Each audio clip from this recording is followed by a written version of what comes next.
تو کتنی معصوم ہے. از ایمن نعمان لاسٹ پارٹ. تیسری دفعہ کال پہ اسرا نے آخرکار حمدان کی کال ریسیو کر ہی لی. یار کب سے کال کر رہا ہوں, فون کیوں نہیں اٹھا رہی تھی؟ وہ بھنا کر بولا. بیزی تھی اس لیے. وہ منہ پھلا کر کہنے لگی. کیا ہوا, اس طرح کیوں بات کر رہی ہو؟ وہ اس کے اکھڑے اکھڑے لہجے پہ چوٹ کرتے ہوئے بولا.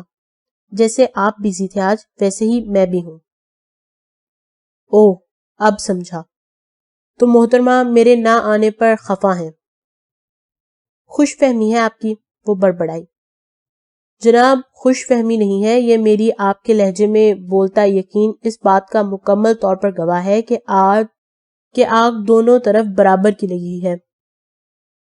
اف یہ بندہ پھر شروع ہو گیا. ارے ابھی تو میں شروع ہی نہیں ہوا. تم ابھی سے گھبرا گئی؟ وہ زو معنی لہجے میں سگریٹ کا کش لگاتے ہوئے بولا. اس پر آج ضرورت سے زیادہ شوخی سوار تھی. کوئی بات کرنی ہے تو بولیں, نہیں تو میں فون بند کر رہی ہوں, اور مجھے اور بھی بہت کام ہے. ارے میری معصوم سی بیوی, یار ناراض نہ ہو, بیزی تھا اس لیے نہیں آ سکا. کل آؤں گا نا شام کو, پھر میں تم اور تنہائی, اور اگر کہو تو کل ہی رخصت کروا کے لے جاؤں گا. یار ویسے میں تمہیں دلہن کے روپ میں دیکھنا چاہتا ہوں. تم میری سیج سجاؤ, بیٹھو اور میرا انتظار کرو. اس کی آواز میں جذبات بول رہے تھے. اس کی باتوں پہ کان کی لو تک سرخ ہو چکی تھی. میں فون بند کر رہی ہوں. اس کا دل تیزی سے دھڑک رہا تھا, گویا اپنی دھڑکن حمدان کو سنا دینا چاہتی ہو. یار یہ شرمانا بند کرو, میں سامنے تھوڑی ہوں جو کوئی اس طرح کام رہی ہو. اسرا حیران سی اس کو سن رہی تھی. وہ اس کے بالکل صحیح کیفیت بیان کر رہا تھا. اس نے نظر گھما کر آس پاس کا جائزہ لیا کہ کہیں وہ کمرے میں موجود, مگر پھر اطمینان کر کے دوبارہ فون پر متوجہ ہوئی. جی نہیں, میں تو نہیں شرما رہی, وہ بڑے مزے سے بولی. اچھا کیا واقعی ایسا ہے؟ چلو پھر دروازہ کھولو, میں باہر کھڑا ہوں. اسرا اس کی اگلی بات سن کر بے ہوش ہونے کو تھی.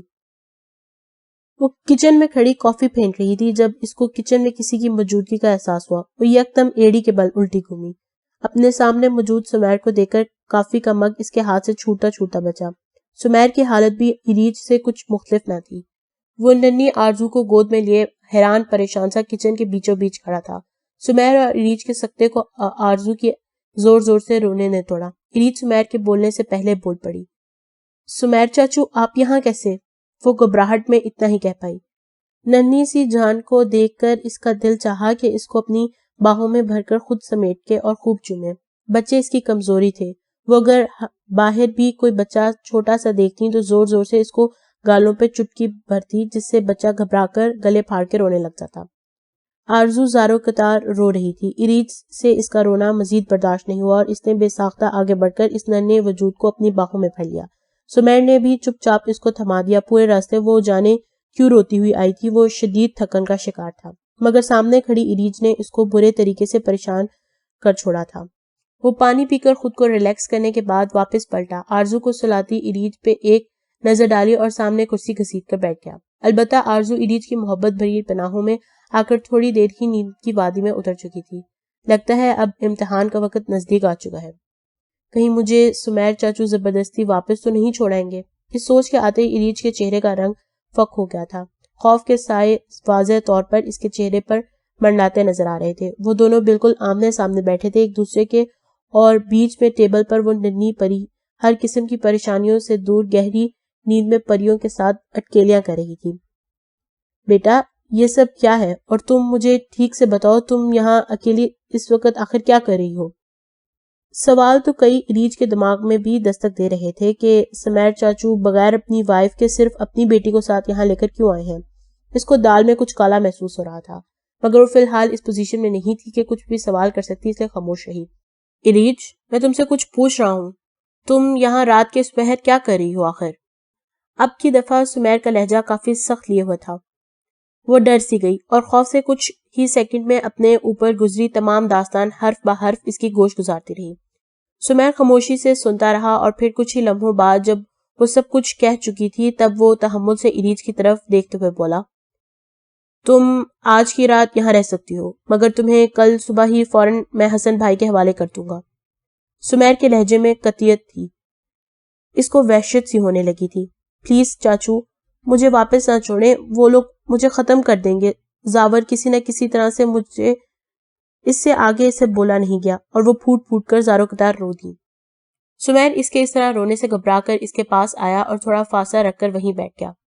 دیکھو اریج، اگر فرا میرے ساتھ ہوتی تو الگ بات تھی، مگر وہ شاید کبھی میرے ساتھ یہاں ہوتی ہی نہیں۔ وہ نفرت سے بولا۔ فرا کے نام پر اس کے منہ میں کڑواہٹ سک گئی تھی۔ مگر تمہارا یہاں میرے ساتھ تنہا رہنا کسی طور پہ بھی مناسب نہیں۔ مگر چاچو، اگر مگر کچھ نہیں، تم بچی نہیں ہو، خیر سے بڑی ہو چکی ہو اور ہر چیز کو بخوبی سمجھتی ہو، اس لیے پلیز مزید کوئی آرگیو مت کرنا۔ وہ کہہ کر آرزو کو اٹھا کے واپس پلٹ رہا تھا جب اریج کی آواز نے اس کے پاؤں کو جکڑ لیا۔ آپ مجھ سے نکاح کر لیں۔ اریج کو اپنی خود کی آواز کسی گہری کھائی میں سے اترتی محسوس ہوئی۔ فرا نے زبردستی سمیر سے علیحدگی اختیار کر لی تھی اور وہاں کے قانون کے مطابق وہ کچھ بھی نہیں کر سکتا تھا۔ وہاں عورتوں کے پاس مرد سے زیادہ اختیارات حاصل ہوتے ہیں۔ فرا نے اپنی بچی کی بھی پرواہ نہیں کی اور کاغذات بنوا کر بچی کی پوری کسٹڈی سمیر کے حوالے کر دی تھی۔ اس کی وجہ صرف یہ تھی کہ سمیر نے آخری کوشش کے طور پر یہ کہا تھا کہ اگر تم بچی سے مکمل طور پر قطع تعلقی کر لیتی ہو آفیشلی طریقے سے تو میں بھی اس رشتے کو ختم کرنے کے لیے تیار ہوں۔ اس کو لگا تھا کہ شاید فرا اپنی بچی کی خاطر کمپرومائز کر لے گی، مگر وہ یہ آخری بازی بھی ہار گیا۔ دوسری طرف بھی فرا تھی جس کو کاشف نے سبز باغ دکھائے ہوئے تھے۔ پیش کی ہوئی تجویز پر فوراً راضی ہو گئی تھی، اس لیے اتنا ہی کافی تھا کہ اس کو اتنی آسانی سے رہائی مل رہی تھی اس قید بھرے تعلق سے۔ پلیز آپ مجھ سے نکاح کر لیں، مجھے آپ اپنا لیں، مجھے اپنا نام دے دیں۔ وہ بے بسی سے رو دی۔ تمہارا دماغ ٹھیک ہے؟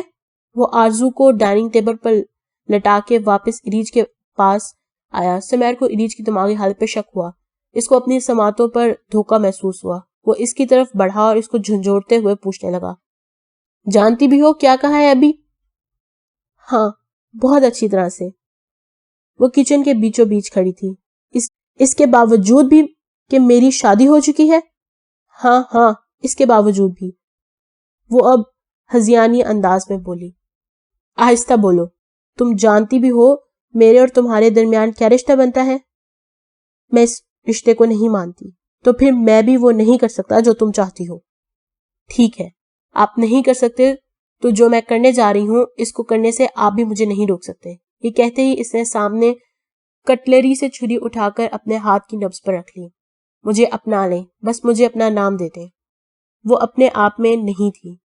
سمیر تیزی سے اس کی طرف بڑھا کہ کہیں وہ پاگل لڑکی اپنا کوئی نقصان ہی نہ کر بیٹھے۔ اریج، میری بات سنو گڑیا، نہیں ہوں میں آپ کی کوئی گڑیا۔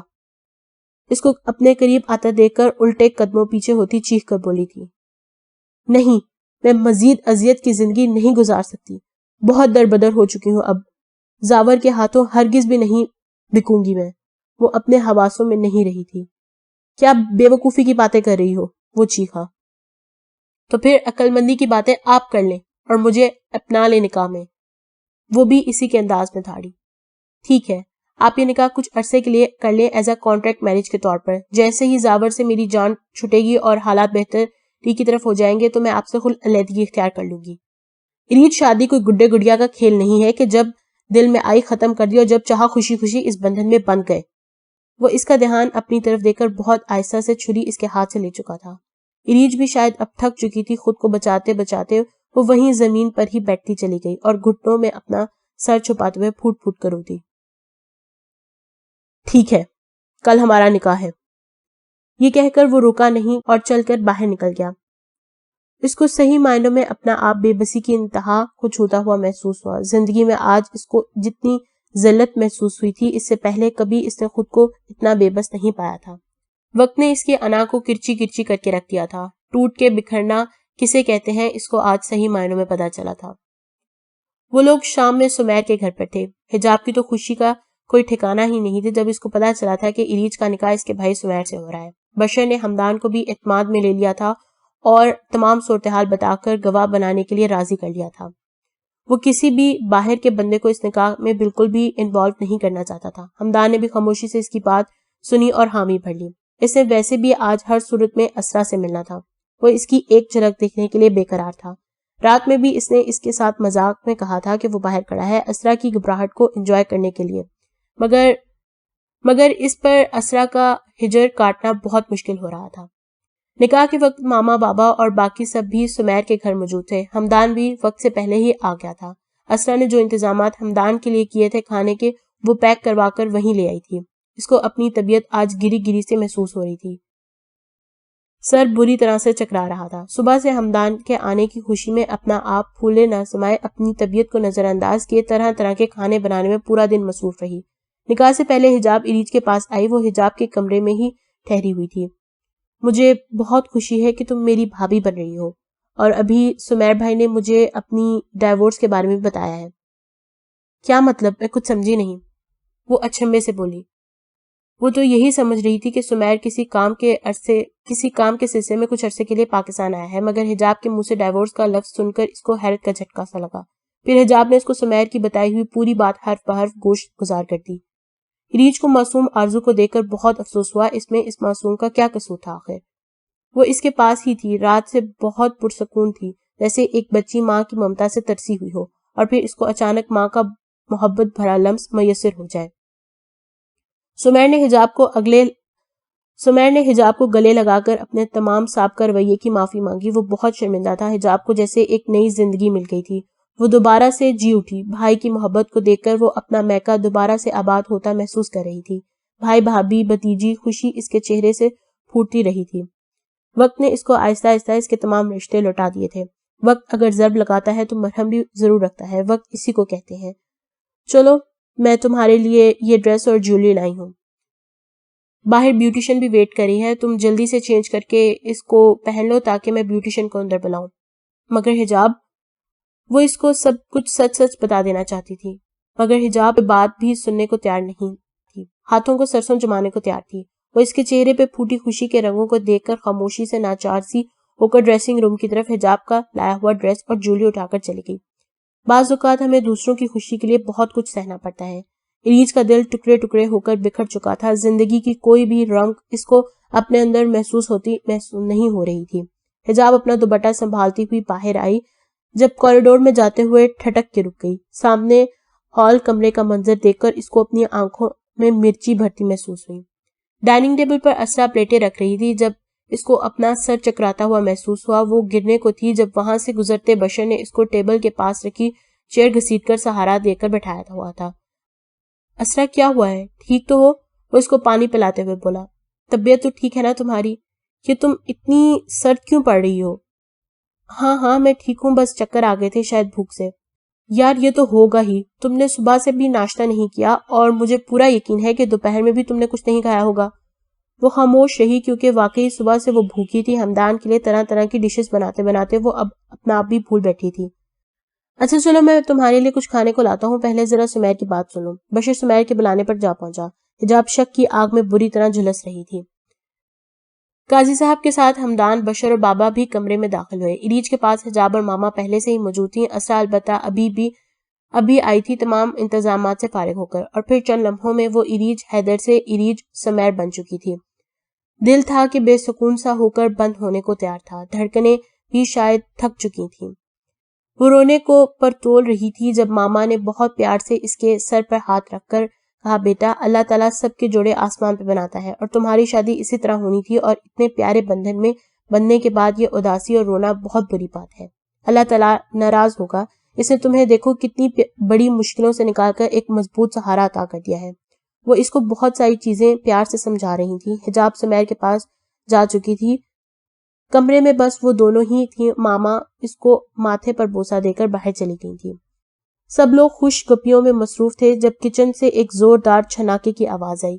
سمیر تیزی سے اٹھا اور کچن کی طرف بھاگا. کچن میں اسرا بے ہوش ہو کر زمین بوس ہو چکی تھی اور ہاتھ میں تھامے گلاس بھی فرش پر ٹوٹ بکھر چکے تھے. حمدان سمیر کے چلانے پر کسی کے بھی اٹھنے سے پہلے کچن کی طرف بھاگا، مگر اس وقت سب بکھلاہٹ کا شکار تھے. کسی نے محسوس کیا ہو یا نہ کیا ہو، بشر پرسوچ نظروں سے حمدان کو جاتا دیکھ رہا تھا. حمدان بیٹا، لگتا ہے آج تیرا راز فاش ہو جائے گا. مگر اس طرح؟ حمدان نے فرش پر گری ہوئی اپنی متاع جان کو بازوں کی مضبوط گرفت میں بھر کر کسی کی بھی پرواہ کیے بغیر سیدھا لاؤنج میں اٹھا کر لایا اور صوفے پر لٹا کر اس کو ہوش میں لانے کی انتھک کوشش کرتا رہا۔ اسرا اٹھو، آنکھیں کھولو، کیا ہوا ہے؟ وہ اس کے گال کو بار بار سہلا رہا تھا، جبکہ سمیر نے فوراً ڈاکٹر کو بلوا لیا تھا۔ ماما بکھلائی تو تھی مگر ان کو یہ سمجھ نہیں آ رہا تھا کہ حمدان اس طرح سے اسرا کو لے کر باہوں میں کیوں پھر رہا ہے۔ پانی لائیں پلیز۔ وہ دو زانوں بیٹھ کر اسرا کے ہاتھ پاؤں سہلاتے ہوئے سامنے پریشان سی کھڑی ایلیٹ سے گویا ہوا، جبکہ بابا نے بہت عجیب سی نظروں سے حمدان کو دیکھا تھا۔ ان کی نظروں میں کئی سوال تھے جو باقاعدہ طور پر ماما کو نظر آ رہے تھے۔ وہ ان کی نظروں سے چرا گئیں۔ وہ خود پریشان تھی حمدان کے اس عجیب و غریب رویے پر۔ سمیر ڈاکٹر کو لے کر ہال کے کمرے میں سیدھا آیا۔ اسرا کو حمدان کی کوششوں سے اب ہلکا ہلکا ہوش آ چکا تھا۔ ڈاکٹر جمیل نے اس کو دیکھنے کے بعد پرسکرپشن لکھ کر پرچے سمیر کے طرف بڑھا دیا۔ تھینک یو، میں دیکھ لیتا ہوں، جو سمیر کے لینے سے پہلے ہی حمدان نے اچک لیا اور ڈاکٹر سے بولا۔ صورتحال مزید پیچیدہ ہوتی جائے تھی۔ ڈاکٹر صاحب سب خیریت ہے نا؟ یہ اس طرح بے ہوش ہوئی اچانک سے؟ ماما کے لہجے میں بہت سارے اندیشے بول رہے تھے جو بابا سمیت بشر نے بھی محسوس کر لیے تھے۔ جی سب خیریت ہے، اس کنڈیشن میں یہ سب ہونا معمولی سی باتیں ہیں، پریشانی کی کوئی بات نہیں ہے۔ ڈاکٹر کی بات پر سوائے حمدان کے باقی سب کے پاؤں تلے سے زمین نکل گئی تھی۔ ماما اور بابا حق دک کھڑے رہ گئے تھے۔ ماما اچانک ملنے والی اس جان لیوا خبر کو سن کر ساتھ پڑی کرسی پر ڈھہ سے گئی تھیں، جبکہ بابا غصے سے مٹیاں بھیجتے ہوئے خاموشی سے کمرے سے باہر نکل گئے تھے۔ ڈاکٹر صاحب کس کنڈیشن میں؟ ماما کو اپنی آواز کسی گہرے کنویں سے آتی محسوس ہوئی تھی۔ ان کا دل اندر سے ڈوب سا رہا تھا۔ انہوں نے ایک پرشکوہ نظر روتی ہوئی اسرا پہ ڈالی۔ کاش وہ جو سمجھ رہی ہیں وہ صرف ان کی خام خیالی ہوتی، وہ ان کا وہم ٹھہرے۔ وہ اس امید کو لے کر ایک دفعہ پھر سے ڈاکٹر سے سوال کرنے لگی۔ شاید آپ کو علم نہیں ہے، شی از ایکسپیکٹنگ۔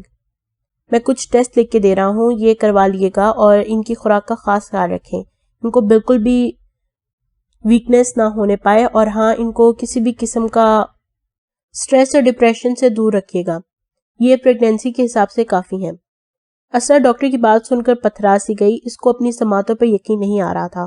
سمیر اس سب کی صورتحال کی باریکی کو محسوس کر کے خاموشی سے ڈاکٹر کے ساتھ کمرے سے باہر نکل گیا تھا، اور پھر تھوڑی دیر بعد ڈاکٹر کو چھوڑ کر واپس آیا اور ایلیج سے کہا، ایلیج آرزو بہت رو رہی ہے، شاید وہ پریشان ہو رہی ہے، کہیں درد تو نہیں ہے، ذرا دیکھ لو پلیز اس کو۔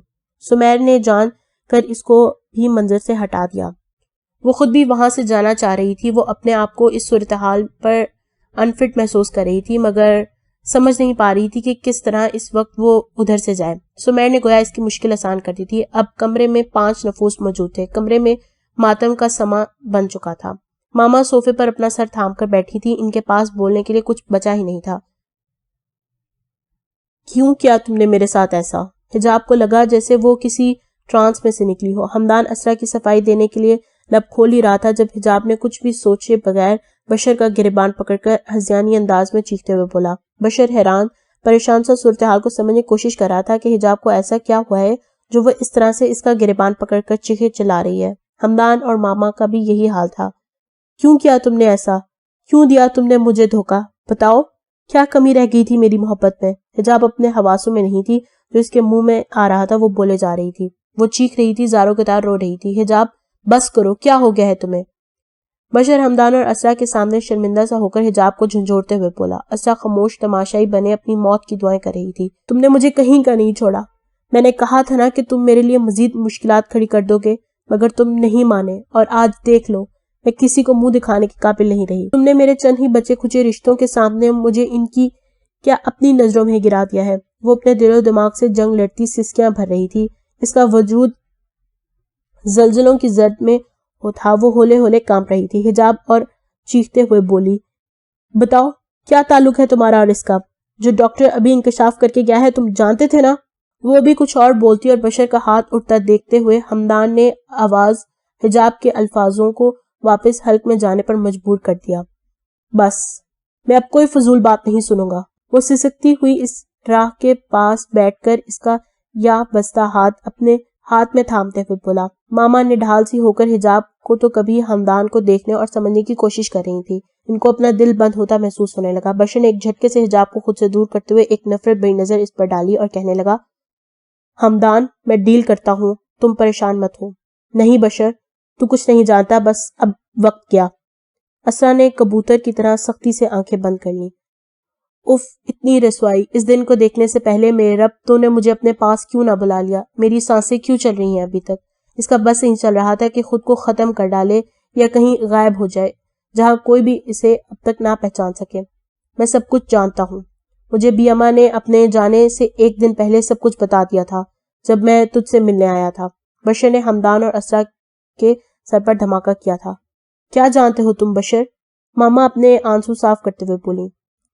دیکھو جو بھی ہے مجھے سچ بتا دو. میرے اندر اب مزید برداشت نہیں ہے. میرا دل ڈوب جائے گا. میرے ساتھ مزید آنکھ مچولی مت کھیلو. حجاب بس خاموش تھی. اس کو بس اپنا شوہر سرخرو چاہیے تو اس کی نظروں میں بھی کئی سوال تھے. میں بتاتا ہوں آنٹی. ہمدان اٹھ کھڑا ہو گیا اور ان سے تھوڑا فاصلہ قائم کرتے ہوئے کہنے لگا. دانی رک جا. میں بشر نے اس کو روکنے کے لیے لب کھولے ہی تھے جب ہمدان نے ہاتھ کے اشارے سے اس کو خاموش رہنے کو کہا. اسرا میری بیوی ہے.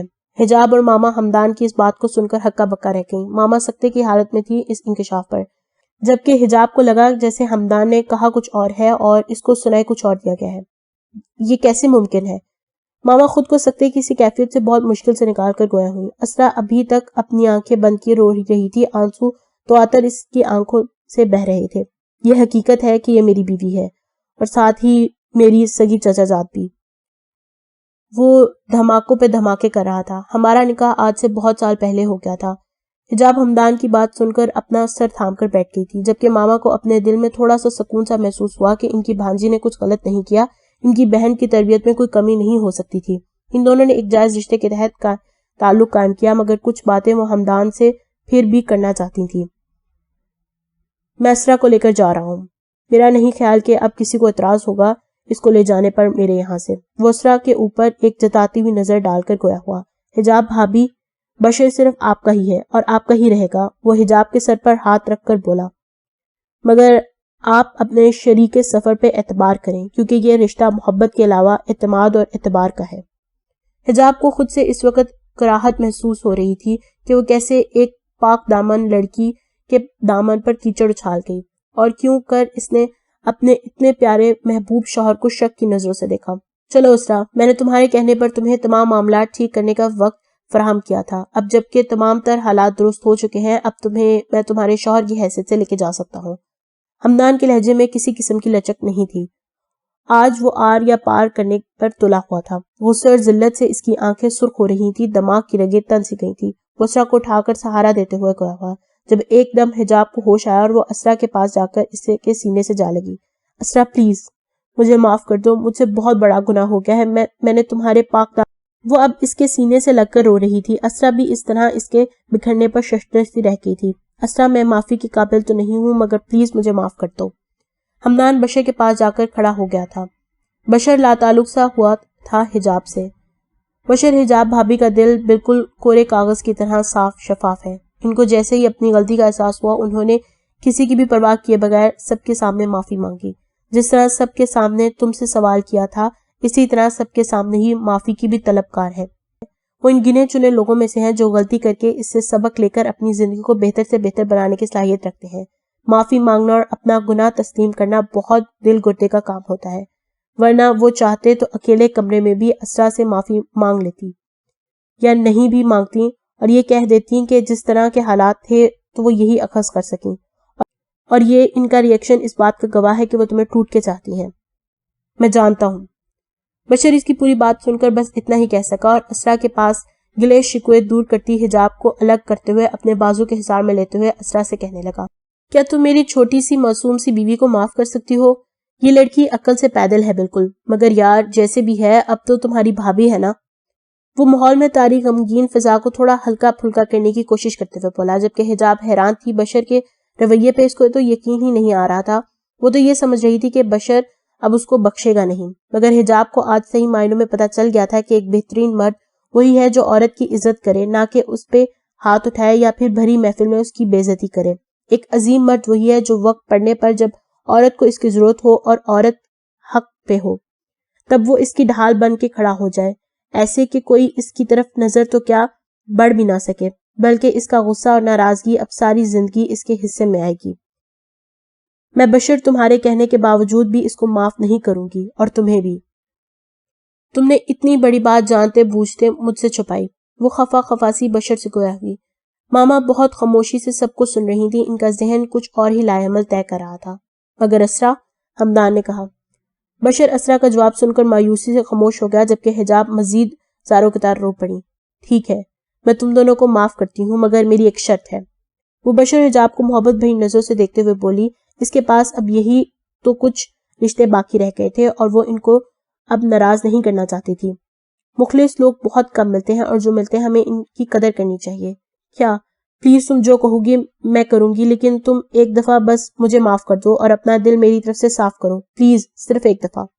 ٹھیک ہے، میں نے تمہیں معاف کیا، لیکن پوری طرح معافی اس وقت ملے گی جب تم دونوں مجھے پھپھو کے رتبے پر فائز کرو گے۔ اسرا کی بات پر بشر ہمدان نے بے ساختہ کہکا لگایا، جبکہ حجاب حیا سے لال ٹماٹر ہو کر بشر کے پیچھے جا چھپی۔ چلیں اسرا، وہ اسرا کے قریب آ کر بولا۔ خالہ، وہ دو زانوں سختی سے مٹھیاں بھینچی خالہ کے پاس بیٹھ گئی۔ آپ کو سب کچھ سچ بتانے ہی والی تھی، مگر کیا؟ کیوں چھپایا سب تم نے؟ ان کا لہجہ ہر قسم کے جذبات سے عاری تھا، چہرے پر غم و غصے کے واضح تاثرات تھے۔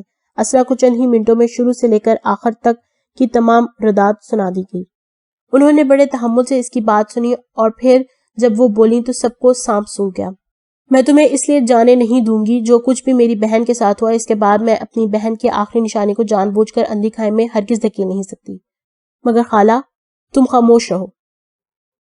جو تم لوگوں نے کرنا تھا وہ تم لوگ کر چکے، مزید کوئی حماقت میں اب تم لوگوں کو نہیں کرنے دوں گی۔ اسرا، ہمدان، ٹھیک ہے، یہ تمہاری بیوی ہے، اپنے سب بڑوں کو دادی سمیت لے کر آؤ اور نکاح نامہ یا پھر کوئی گواہ ساتھ لاؤ، اور اگر یہ سب بھی نہیں کر سکتے تو پھر میں دوبارہ تم سے اس کا نکاح کروا دوں گی، وہ بھی اس صورت میں جب تمہاری دادی اس کام میں شریک ہوں گی۔ اپنے گھر والوں کو لاؤ، طریقے سے ساری دنیا کے سامنے اس کو رخصت کروا کے لے جاؤ، مجھے کوئی اعتراض نہیں، وہ سختی سے گویا ہوں۔ اور ان سب کے لیے تمہارے پاس صرف 15 دن کا ٹائم ہے، اور اگر ان 15 دنوں میں تم یہ سب نہیں کر سکے تو پھر تم اسرا کے ساتھ ساتھ اپنے بچے کو بھی بھول جانا، میں اس کا ابورٹ کروا دوں گی۔ ان کا لہجہ کسی بھی قسم کی رعایت سے عاری تھا۔ مگر ماما، یہ کیسے ممکن ہے؟ بشر نے مداخلت کی۔ وہ اس کی بیوی ہے، ہم نہیں روک سکتے اس کو۔ تمہارے پاس ثبوت ہے کہ یہ حاملہ ان کی بیوی ہے؟ لاؤ، مجھے دکھاؤ، ابھی اور اسی وقت اس کو عزت سے رخصت کر دیتی ہوں اور اپنی بہن کے آگے سرخرو ہو جاتی ہوں۔ جبکہ ہمدان اور اسرا بے بسی سے خالہ کو دیکھ رہے تھے۔ ہمدان کی آنکھیں اس کی زیادتی سے صرف ہو رہی تھی اور اس کو اسرا کے اوپر شدید غصہ آ رہا تھا کہ یہ تمام تر حالات صرف اس کی بے وقوفیوں کی وجہ سے پیدا ہوئے تھے، جن کا سامنا آج ان دونوں کو ہی کرنا پڑ رہا تھا۔ وہ سمجھ رہا تھا کہ خالہ کی بات اپنی جگہ بالکل ٹھیک ہے، بغیر کسی ثبوت کے وہ اسرا کو نہیں لے کے جا سکتا تھا۔ وہ خاموشی سے ہال کمرے کا دروازہ عبور کر کے جانے والا تھا جب ماما نے مزید کہا، اور یاد رکھنا، جب تک تمہاری دادی خوشی سے اس کو رخصت کروانے نہیں آئیں گی، میں اس کو تمہارے ساتھ نہیں بھیجوں گی۔ ان کے رویے میں چٹانوں سی سختی آ چکی تھی۔ ریچ سب لوگوں کے جانے کے بعد آرزو کو اٹھا کر اپنے کمرے میں لے جا رہی تھی۔ رکو ریچ، وہ ذرا سی مڑی اور حیران سی سمیر کو سوالیہ نظروں سے دیکھنے لگی۔ لاؤ، اس کو مجھے دے دو۔ سمیر کی آواز پر وہ ٹھڑک سی گئی۔ آرزو کو اٹھانے کے لیے اس کے بڑے ہاتھ وہیں تھم گئے۔ مگر یہ تو کل بھی میرے ساتھ ہی سوئی تھی۔ آپ پریشان نہ ہو، میرے پاس بہت سکون سے آرام سے رہتی ہے۔ اس کو لگا وہ شاید اس کی پریشانی کی وجہ سے کہہ رہا ہے۔ یہ میری بیٹی ہے، میں اس کو بہت اچھے سے خیال رکھتا ہوں۔ تم اس کی ماں نہیں ہو جو وہ صفاقی سے گویا ہوا۔ مگر وہ چاچو بولنے والی تھی، مگر اپنی زبان کو دانتوں تلے دبا کر خاموش ہو گئی۔ میں اپنی بیٹی کو تمہارا عادی نہیں بنانا چاہتا ہوں، وہ پہلے ہی اپنی ماں کے لمس کو ترسی ہوئی ہے۔ میں اس کو ایک دفعہ پھر سے اس کے قریب نہیں گزار سکتا۔ سمیر کے خود کے لہجے میں کئی کار پنہا تھے۔ ریچ کو لگا جیسے اس کو کسی نے بری طرح سے دھتکار کے رکھ دیا ہو۔ وہ کل سے آرزو کے ساتھ تھی، اس کو ایک دفعہ بھی اس معصوم سے الجھن یا بیزاری محسوس نہیں ہوئی تھی، بلکہ سمیر سے نکاح کے بعد تو آرزو کے لیے اس کے جذبات بہت نئے اور انوکھے سے ہو گئے تھے۔ اس کو وہ ننھی سی لڑکی اپنے وجود کا ہی حصہ لگنے لگی تھی۔ وہ کل سے آرزو کو خود میں سمیٹے اپنے تمام دکھ اور تکلیف بھول چکی تھی۔ اس بات کو بالکل ہی فراموش کر بیٹھی تھی کہ یہ نکاح محض مجبوری کا سودا ہے، اس نکاح کا کوئی مقام یا کوئی منزل نہیں ہے۔ اس رشتے کو ایک دن ختم ہی ہو جانا ہے۔ سمیر نے اس کو بہت گہری نیند سے گویا جھنجھوڑ کر اٹھا دیا تھا اور ایک ہی لمحے میں اس کو اس کی اوقات بہت اچھے سے یاد کراتی تھی۔ وہ تنہا سی سمیر کو اور آرزو کو لے جاتا دیکھ رہی تھی۔ اتنے دنوں سے رو رو کر اب تو اس کے آنسو بھی خشک ہو چکے تھے۔ مجھے اریج کے ٹھکانے کا پتہ چل چکا ہے، وہ دل آویز سے بولا۔ پتہ چل گیا ہے تو اٹھایا کیوں نہیں ہے اس کو ابھی تک؟ اس کے باپ کے پہنچنے سے پہلے اس تک پہنچ جاؤ۔ اگر وہ حیدر کو پہلے مل گئی تو سمجھ لو پھر کچھ بھی ہاتھ نہیں لگنا، بلکہ ہم دونوں جیل کی سلاخوں کے پیچھے چکی پیس رہے ہوں گے۔ دلاویز کے لہجے میں لالچ اور خباثت بول رہی تھی۔ تو کیوں پریشان ہو رہی ہے؟ میں ہوں نا۔ جب اس چڑیا کا پتہ کر لیا تو بہت جلد وہ تیرے قدموں میں ہوگی۔ حیدر کی غیرت اس منحوس کے بھاگنے کے بعد سے جاگ چکی ہے۔ میرے لاکھ ورگلانے کے باوجود بھی وہ اپنی بیٹی کے غم میں گھلا جا رہا ہے۔ چاروں طرف اس نے اپنے جان پہچان اثر و رسوخ رکھنے والے پولیس آفیسرز اریج کے کھوج میں لگا دیے ہیں۔ ارے میری جان، تو کیوں پرواہ کرتی ہے؟ تیرا یہ عاشق ابھی زندہ ہے، وہ دلاویز کو خود پر گراتے ہوئے بولا۔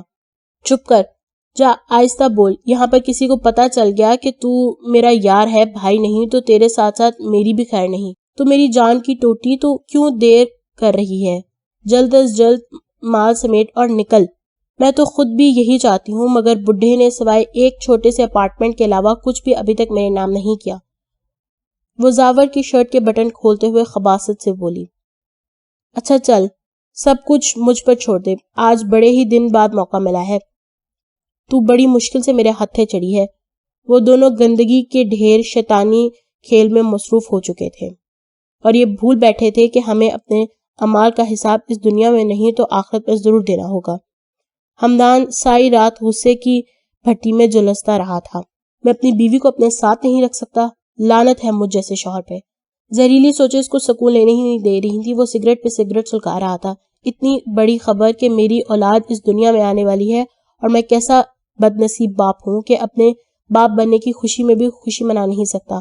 اس نے اپنی مٹھی بنا کر سامنے رکھی چیز پر زور سے ماری۔ خاموشی سے اس کا دل و دماغ بھی قابو ہو رہا تھا۔ ہمدان کا دل چاہ رہا تھا کہ وہ پوری دنیا کو تباہ کر دے، آگ لگا دے، سب کچھ تہس تہس کر کے ختم کر دے۔ سب سے زیادہ افسوس اور خار اس کو اس بات پہ چڑھی ہوئی تھی کہ خالہ نے ابارشن کی بات کیسے کی۔ وہ ہوتی کون ہے اس بچے کے بارے میں اس طرح سوچنے والی؟ کتنی آسانی سے انہوں نے میری اولاد کو ختم کرنے کی بات کر دی۔ 15 دن کا وقت دیا ہے نا مجھے، میں 1 ہفتے میں اپنی بیوی کو پورے استحقاق سے لے کر آؤں گا، اور وہ بھی پورے زمانے کی موجودگی میں۔ اس نے پاس پڑے گلدان کو اٹھا کر زمین رکھی ڈریسنگ ٹیبل پر دے مارا۔ کانچ کے ٹکڑے کرچی کرچی ہو کر بکھر گئے، ہمدان کے وجود کی طرح۔ حجاب اسرا کے لیے دودھ گرم کر رہی تھی۔ دواؤں کے ساتھ دینے کے لیے اس کے دل میں اسرا کا مقام سب سے اونچائی پر پہنچ چکا تھا۔ احساسات بدلنے پر جذبات بھی بدل گئے تھے۔ اسرا کی شکل میں ایک بڑی بہن نظر آنے لگی تھی۔ وہ اپنے کیے کی تلافی کرنا چاہتی تھی، اس لیے دل میں سوچ لیا تھا کہ وہ اسرا کا زیادہ سے زیادہ ہر طریقے سے خیال رکھنے کی کوشش کرے گی۔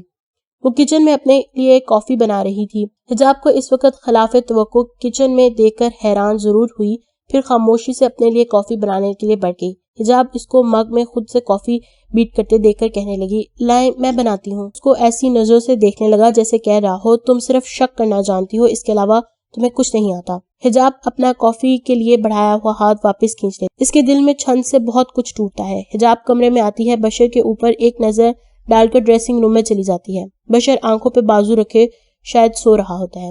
ڈریسنگ روم میں جا کر وہ کچھ لمحے سوچتی ہے، اف اللہ جی، بشر تو بہت زیادہ ناراض ہو گئے۔ اس کے دماغ میں اسرا کا دیا آئیڈیا چل رہا ہوتا ہے۔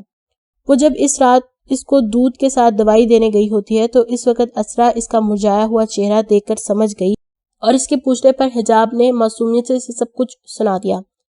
یار تو اس کو مناؤ، تم اس کے لیے تیار ہو، اس کو یقین دلاؤ اپنی محبت کا۔ وہ وارڈروب میں سے اپنی نائٹی اور اب حجاب اس کو اپنی محبت کا یقین دلانے کے لیے تیار کھڑی تھی۔ حجاب ڈریسنگ روم سے خوشبو سے مہکتی بہار آئی۔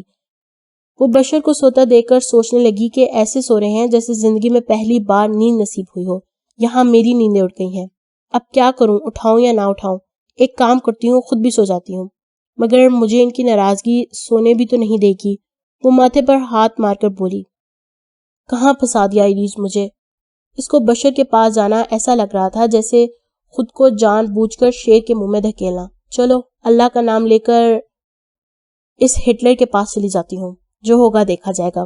وہ اندر ہی اندر خوف زدہ بھی تھی کہ کیونکہ بشر اسے اس طرح پہلی دفعہ ناراض ہوا تھا، وہ ہمت کر کے بشر کے سرہانے پہنچ ہی جاتی ہے، ہاتھ بڑھا کر اس کو جگانے کے لیے بڑھ رہی ہوتی ہے کہ وہ بکھلاہٹ میں بیڈ کے پاس رکھے میٹ اور بشر کے سلیپر سے الجھ کر اوندھی بشر کے اوپر پڑتی ہے۔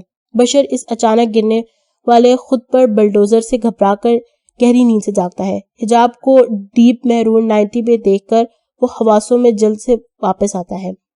اف، لوگ اس قسم کی صورتحال پر حواس کھو بیٹھتے ہیں، مگر میری اس چڑیل بیوی نے نیند میں میرے 14 طبق روشن کر کے رکھ دیے ہیں۔ وہ غصے سے بڑبڑاتا ہے، کیا ہوا؟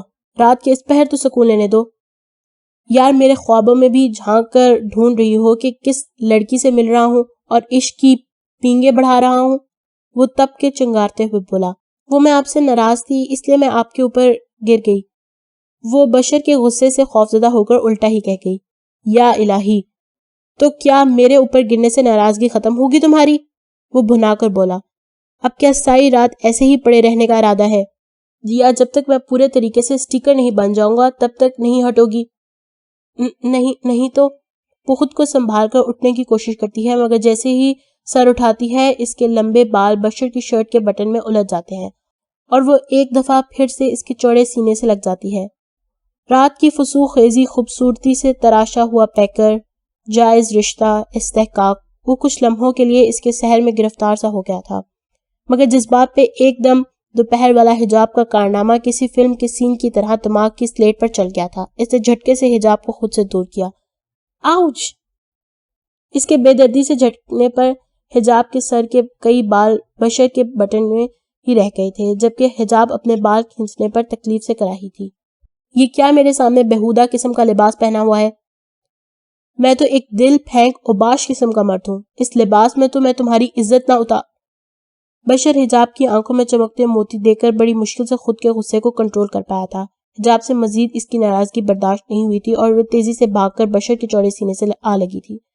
بشر پلیز مجھے معاف کر دیں، مگر میں نے آپ پر شک کیا، مگر میں آپ کی محبت میں ایسا سوچ بیٹھی، خود غرض ہو گئی تھی۔ آپ کو کسی اور کے ساتھ دیکھنے کا خیال ہی میرے لیے جان لیوا تھا۔ وہ اب باقاعدہ زارو قطار رو رہی تھی۔ بشر نے اس کے چہرے پر آئے ہوئے بال کو اپنی انگلی کی پوروں سے کان کے پیچھے رکھا اور کہا، حجاب دیکھو، میاں بیوی کا رشتہ جتنا مضبوط ہوتا ہے وہیں کچھ جگہوں پر آ کر یہ بالکل کچے دھاگے کی مانند ہو جاتا ہے، ذرا سا کھینچنے پر ٹوٹ گیا جاتا ہے۔ وہ اس کے کمر سہلاتے ہوئے کہہ رہا تھا، اور اگر شک کا بیج ایک دفعہ اس رشتے میں آ جائے تو پھر یہ رشتہ ختم ہونے کے در پہ آ جاتا ہے۔ لیکن مجھے بہت اچھا لگا کہ تم نے انا اور ضد کو بیچ میں لائے بغیر ناراضگی کو دور کرنے کی کوشش کی، کیونکہ اس طرح اس رشتے میں انا کو ایک طرف رکھ کر ایک دوسرے کی غلطی کے ہونے کے باوجود درگزر کر دینا اس رشتے کو بالکل ایسا کر دیتا ہے جیسے سچے موتی۔ بشر، میرا وعدہ ہے میں کبھی بھی آپ کو شکایت کا موقع نہیں دوں گی۔ بشر اس کے حسین سراپے کو اپنے بازو میں اٹھا کر پیار بھری شرارت کر بیٹھا تھا۔ رات کے 4 بجے کے قریب اریج کی آنکھ آرزو کے رونے کی آواز سے کھلی۔ وہ پریشان سی ہو کر اٹھ بیٹھی۔ کیا ہو گیا ہے آرزو کو؟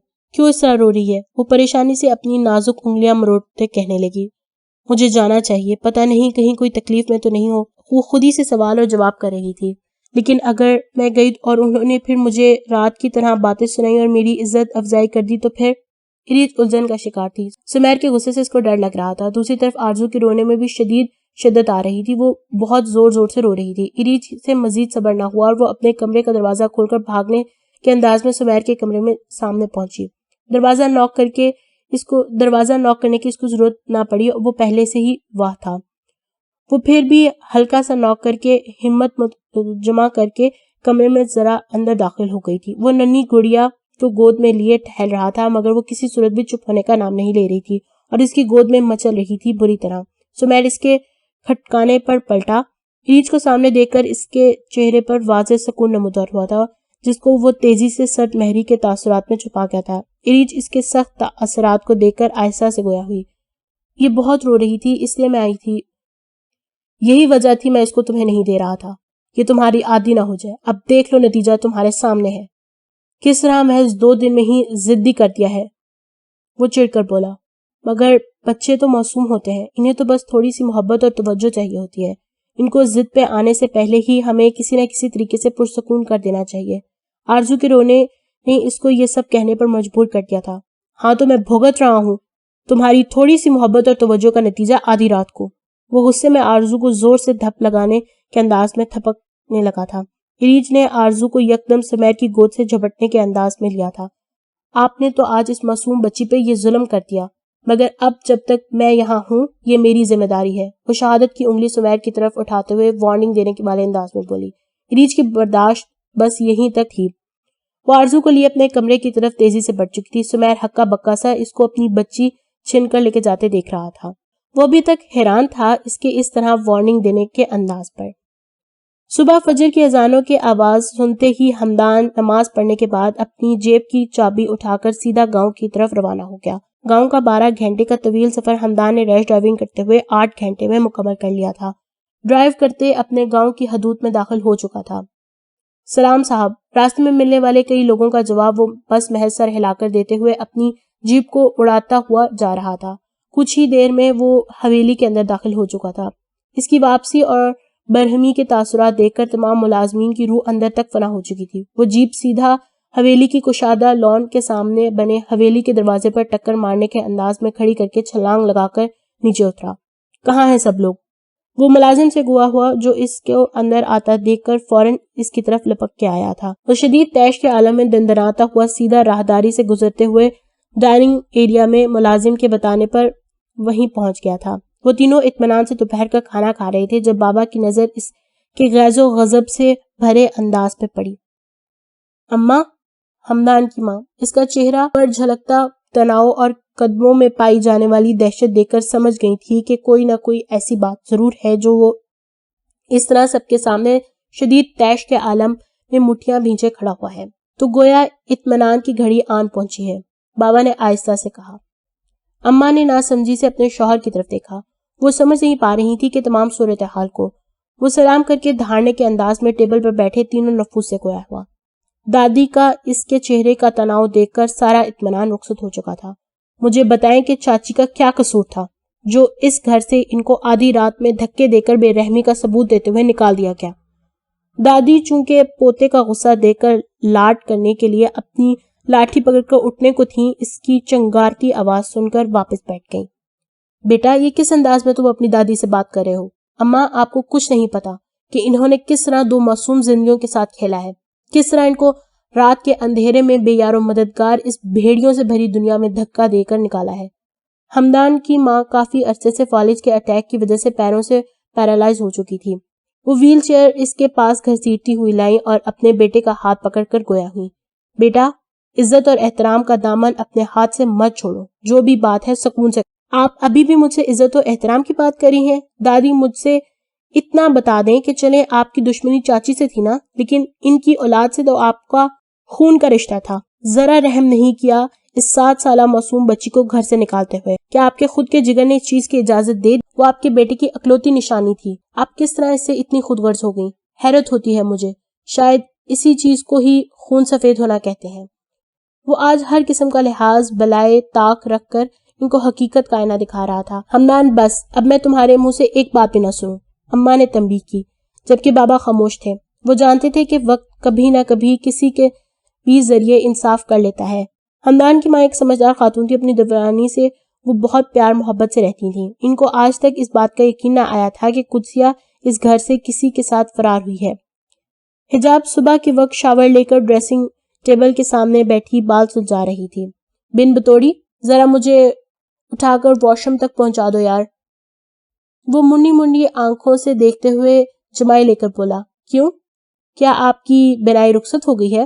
رات میں تو آپ کو ہر چیز بہت واضح نظر آتی ہے، بلکہ رات میں تو آپ کی آنکھیں 4 ہو جاتی ہیں، وہ چڑ کر بولی۔ حجاب اس کی شرارت اچھی طرح سمجھ رہی تھی، اس لیے لہجے میں مصنوعی غصہ سمو کر بولی۔ یار، اندھا تو میں اسی دن ہو گیا تھا۔ کس دن؟ حجاب اچھمبے سے بولی۔ جس دن تمہارا خوفناک چہرہ پہلی دفعہ دلہن کے روپ میں بیڈ کے اوپر گلی ڈنڈا کھیلتے ہوئے دیکھا تھا۔ نہیں، کیا کہا؟ میرا خوفناک چہرہ؟ حجاب غصے سے چڑھ کر ہاتھ میں پکڑا برش اٹھا کر اس کی کٹ لگانے کے لیے دوڑی۔ بشر نے اپنی باتوں کی نمائش کی، وہ حجاب کو اپنے قریب لانے میں تیار ہو چکا تھا۔ F-16 تیارہ لگ رہی ہو۔ حجاب اس کے سر پر کھڑی تھی اور غصے سے گول گپے کی طرح پھول رہی تھی۔ Have you seen yourself? Look exactly like a strawberry. او واقعی میں اسٹرابری جیسا ہوں، وہ ابرو اچکا کر بولا۔ ہاں ہاں ہاں، جاؤ آئینے میں کبھی صحیح سے اپنا چہرہ تو دیکھو، حجاب فخریہ بولی جیسے بشر کو واقعی حیرانی ہو۔ ویسے غالباً تمہیں اسٹرابیری ملک شیک بہت پسند ہے نا؟ صحیح کہہ رہا ہوں؟ وہ حجاب کو کچھ بھی بولنے کا موقع دیے بغیر بیڈ پر دھکیلتے ہوئے بولا، ہاں مجھے بہت زیادہ پسند ہے، لیکن شیک وہ آپ کے چہرے میں سے نکلنے سے رہا۔ حجاب نے بھی حساب برابر کرنا چاہا اور خود کو چھڑا کے اٹھنے کی کوشش کرنے لگی، مگر وہ یہ نہیں جانتی تھی کہ وہ بغیر سوچے سمجھے کیا بول گئی ہے۔ یعنی تمہیں ابھی ملک شیک پینا ہے؟ وہ معنی خیزی سے حجاب کے لبوں کو فوکس کرتے ہوئے بولا، اور کہتے ساتھ ہی حجاب کے اوپر جھک کر اس کے نرم و گزار گلابی ہونٹوں پر اپنے لب رکھتی ہے۔ حجاب غصے میں اپنی ناخنوں سے اس کی پوری کمر خرچ ڈالتی ہے۔ جنگلی بلی، ظالم شیرنی! بشر نے بلبلا کر دور ہٹ کے اپنا چہرہ صاف کرنے لگتا ہے اور پھر پوچھتا ہے، ہاں تو ظالم حسینہ، کیسا لگا نیچرل اسٹرابیری جوس؟ حجاب اپنی تیز ہوتی دھڑکنوں کے ساتھ بشر کو دوبارہ خود پر جھکتا دیکھ کر اندر ہی اندر کھول کے رہتی ہے۔ جب دروازہ نوک ہونے پر بشر کو زوردار جھٹکا دے کر بیڈ سے جمپ لگانے کے انداز میں اترتی ہے اور بھاگتے ہوئے اس کو ٹھینگا دکھاتی ہوئی دروازہ کھولنے کے لیے بڑھ جاتی ہے۔ جب جیسے ہی دروازہ کھولتی اسرا کو کمرے کے باہر کھڑا دیکھ کر وہ اس کو اندر آنے کے لیے کہنے ہی والی تھی کہ یار کون ہے، جلدی دیکھو اور واپس آؤ میرے پاس، سارا ٹیمپر توڑ دیا، وہ جھنجھلاتے ہوئے بولا۔ بشر کو لگا کہ کوئی ملازمہ جگانے کے لیے آئی ہوگی، کیونکہ صبح کے وقت کوئی نہیں آتا ان دونوں کو ڈسٹرب کرنے۔ باہر کھڑی اسرا اور کمرے کے اندر کھڑی حجاب دونوں ہی بشر کی بات پر سٹپٹا گئیں۔ حجاب سے تو خفت کے مارے کچھ بولا ہی نہیں جا رہا تھا۔ اسرا بھی اس وقت آ کر پچھتائی، آواز نہیں آ رہی، کب سے بلا رہا ہوں، مزید انتظار نہیں۔ وہ آنکھیں رگڑتا ہوا باہر آ رہا تھا جب سامنے کھڑی سٹپٹاتی سی اسرا اور حیا اور خفت سے سرخ پڑی حجاب کو دیکھ کر اس کے الفاظ منہ میں رہ گئے۔ جی آپ کیا کہہ رہے تھے؟ حجاب کو تو گویا حساب برابر کرنے کا موقع مل چکا تھا۔ وہ بشر کو شرم دلانے کو بولی، ہاں تو یہ اسرا کی غلطی ہے، وہ غلط وقت پر آئی ہے، خواہ مخواہ ہمارا رومانس خراب کیا۔ وہ ڈٹائی سے کہتا اپنی جھمپ مٹانے لگا۔ نہیں، مجھے تو کچھ بات کرنی تھی، اسرا اپنی شرمندگی چھپاتے ہوئے بولی۔ ہمدان سے یہ بھی نہیں سیکھا تم نے کیا؟ وہ حجاب کو اس کے غصے سے گرتی ہوئی آنکھوں کی پرواہ کیے بغیر بولا۔ اسرا کا تو مانو بشر کی باتوں پر خون خشک ہونے لگا۔ وہ بے وقت آ کر پچھتائی تھی بری طرح، یہ کہہ کر وہ سر پر توڑ لگا گئی۔ پیچھے بشر نے حجاب کو باتھ روم میں بھاگ کر لاک لگاتے دیکھ کر دانت پسے تھے۔ سمیر فریش ہو کے صبح کے وقت ناشتے کے لیے ڈائننگ ٹیبل پر آ کر بیٹھا۔ بوا اس کے لیے ٹیبل پر ناشتہ لگا رہی تھی جب وہ اریج اور آرزو کی کمی محسوس کر کے بوا سے پوچھ بیٹھا، نہ چاہتے ہوئے بھی، بوا آرزو کہاں ہے اور اریج نے ناشتہ کر لیا؟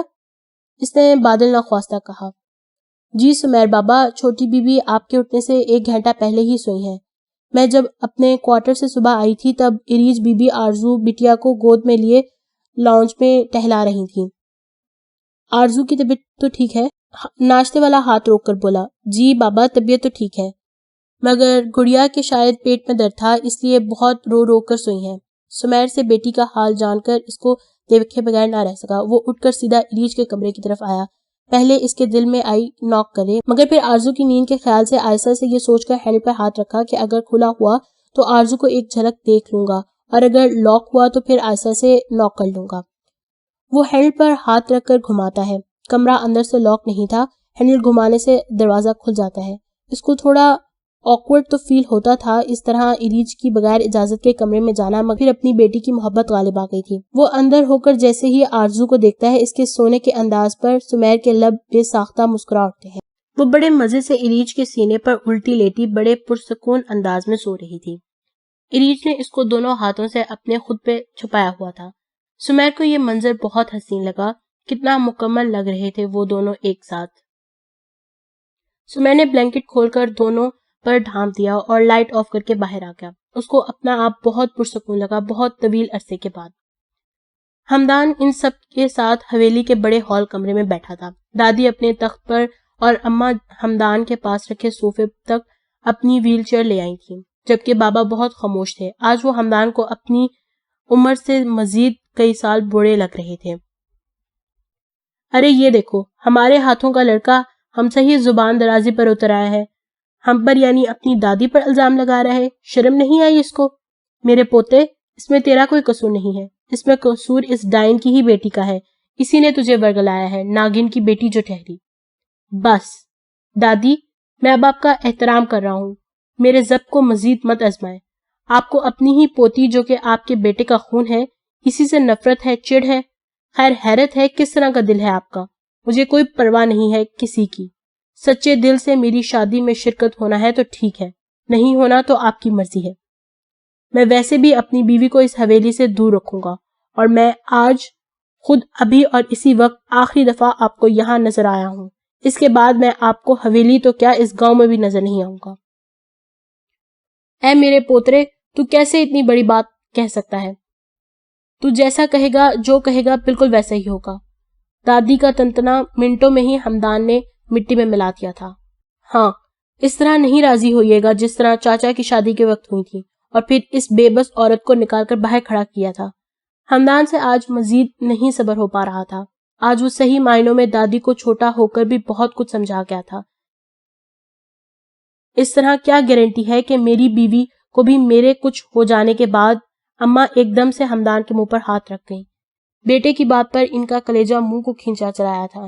نہیں میرے پتر، جو ہوا وہ ماضی تھا، اسے بھول جا. بتا کب تک چلنا ہے تیری ووٹی کو لینے؟ ہمدان نے ایک نظر وہاں موجود تمام نفوس پر ڈالی اور پھر بہت ٹھہر کر بولا، ابھی اور اسی وقت. مگر میں اسرا کے ساتھ شہر میں ہی رہوں گا. اس حویلی میں اس کو میں کبھی نہیں لاؤں گا.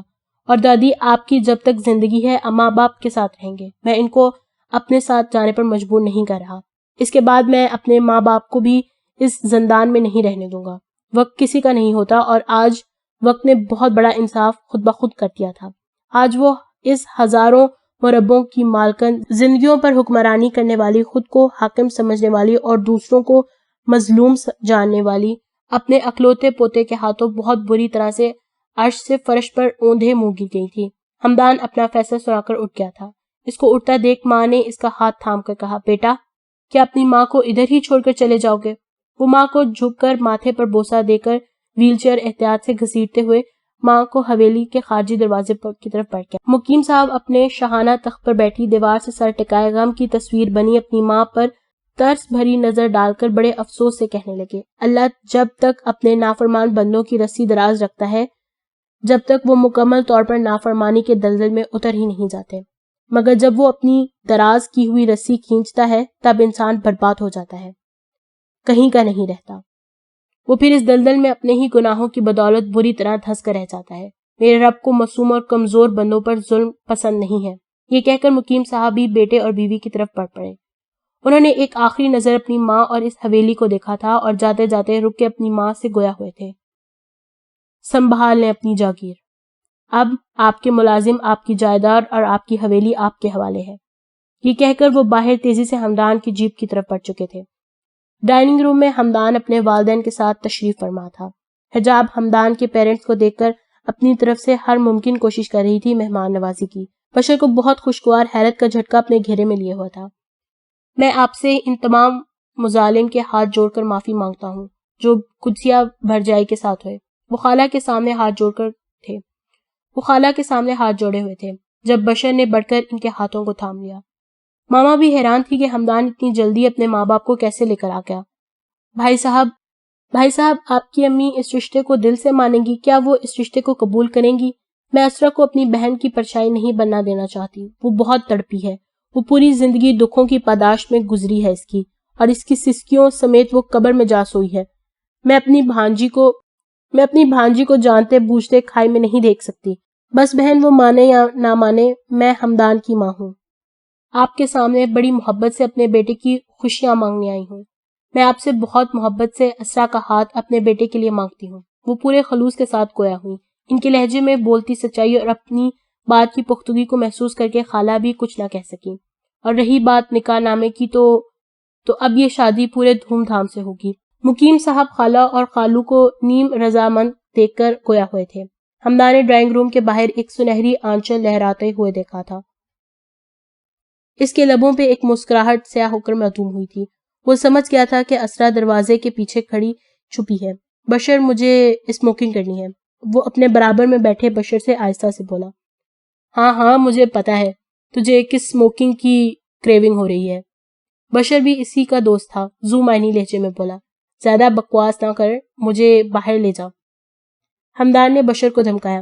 ویسے میں تجھے ایک بات بتا دوں, تو اب اپنی بیگم سے تب ملے گا جب میری بیگم کی اجازت ہوگی, اور میری بیگم نے یہ فیصلہ کیا ہے کہ تیری اور اسرا صاحبہ کی ملاقات اب ڈائریکٹ حجلہ اٹسی پر ہی ہوگی. کہو تو حجاب سے پوچھوا دیتا ہوں. بشر ڈٹائی سے بولا. خیر مجھے پتا ہے مجھے کس طرح سے اپنی بیوی سے ملنا ہے, وہ میں مل ہی لوں گا, تو بس اپنی خیر منا اب. وہ اس کے کندھے پر مکہ جھڑ کے بولا. شام کے وقت اسرا اپنے سسرال والوں کے جانے کے بعد خالہ کے پاس ہمت کر کے ان کے کمرے میں آ ہی گئی تھی. اس کو خالہ کے سامنے جانے سے ایک عجیب سی گھبراہٹ محسوس ہو رہی تھی, جھجک سی آ رہی تھی.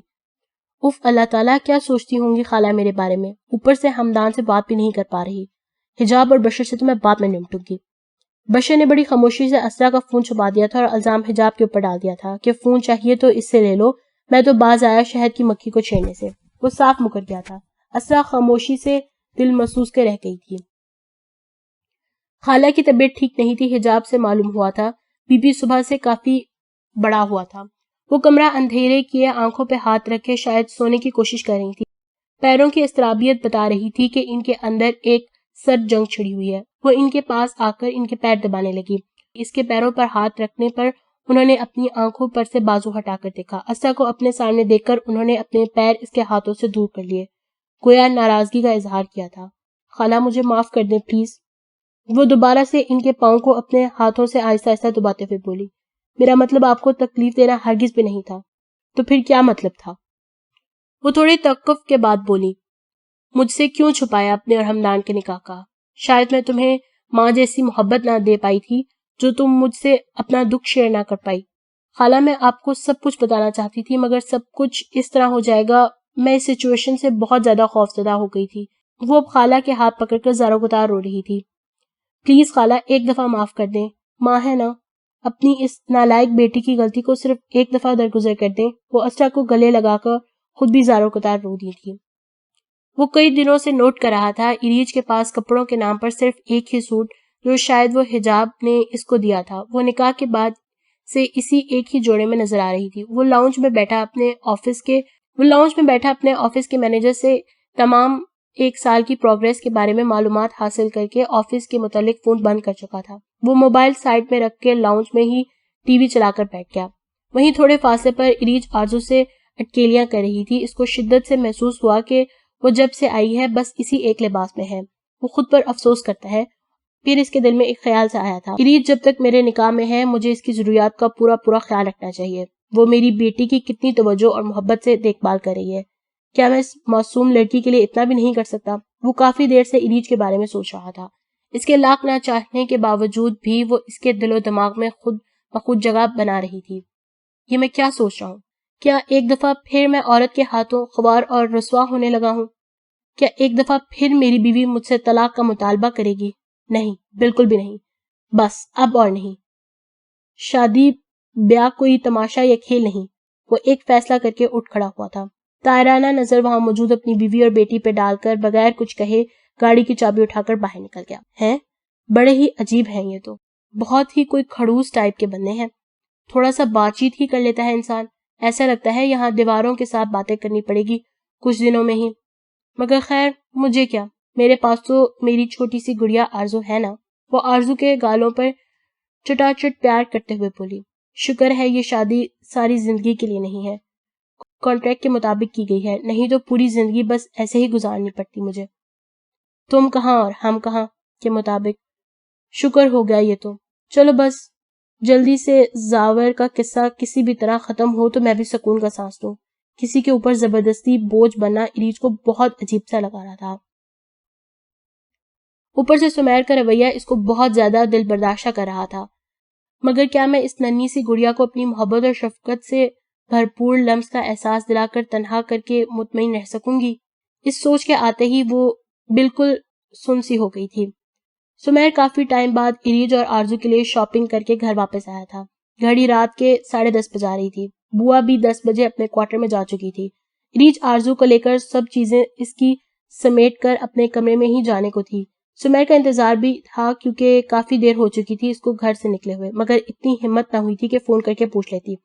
سمیر کی گاڑی کار پورچ میں آتے دیکھ کر اس نے سکون کا سانس لیا تھا اور آرزو کو لے کر کمرے میں جانے لگی تھی۔ اریج ٹھہرو، سمیر کی آواز نے اس کے بڑھتے ہوئے قدم روک دیے۔ جی چاچو، وہ بے ساختگی میں کہہ گئی۔ سمیر نے اس کو گھور کر دیکھا اور پھر ملامتی نظروں میں بولا، شوہر ہوں تمہارا، بہتر ہے اسی رشتے سے پکارو۔ نہیں مگر، سمیر نے تیز نظر ایک اریج پر ڈالی۔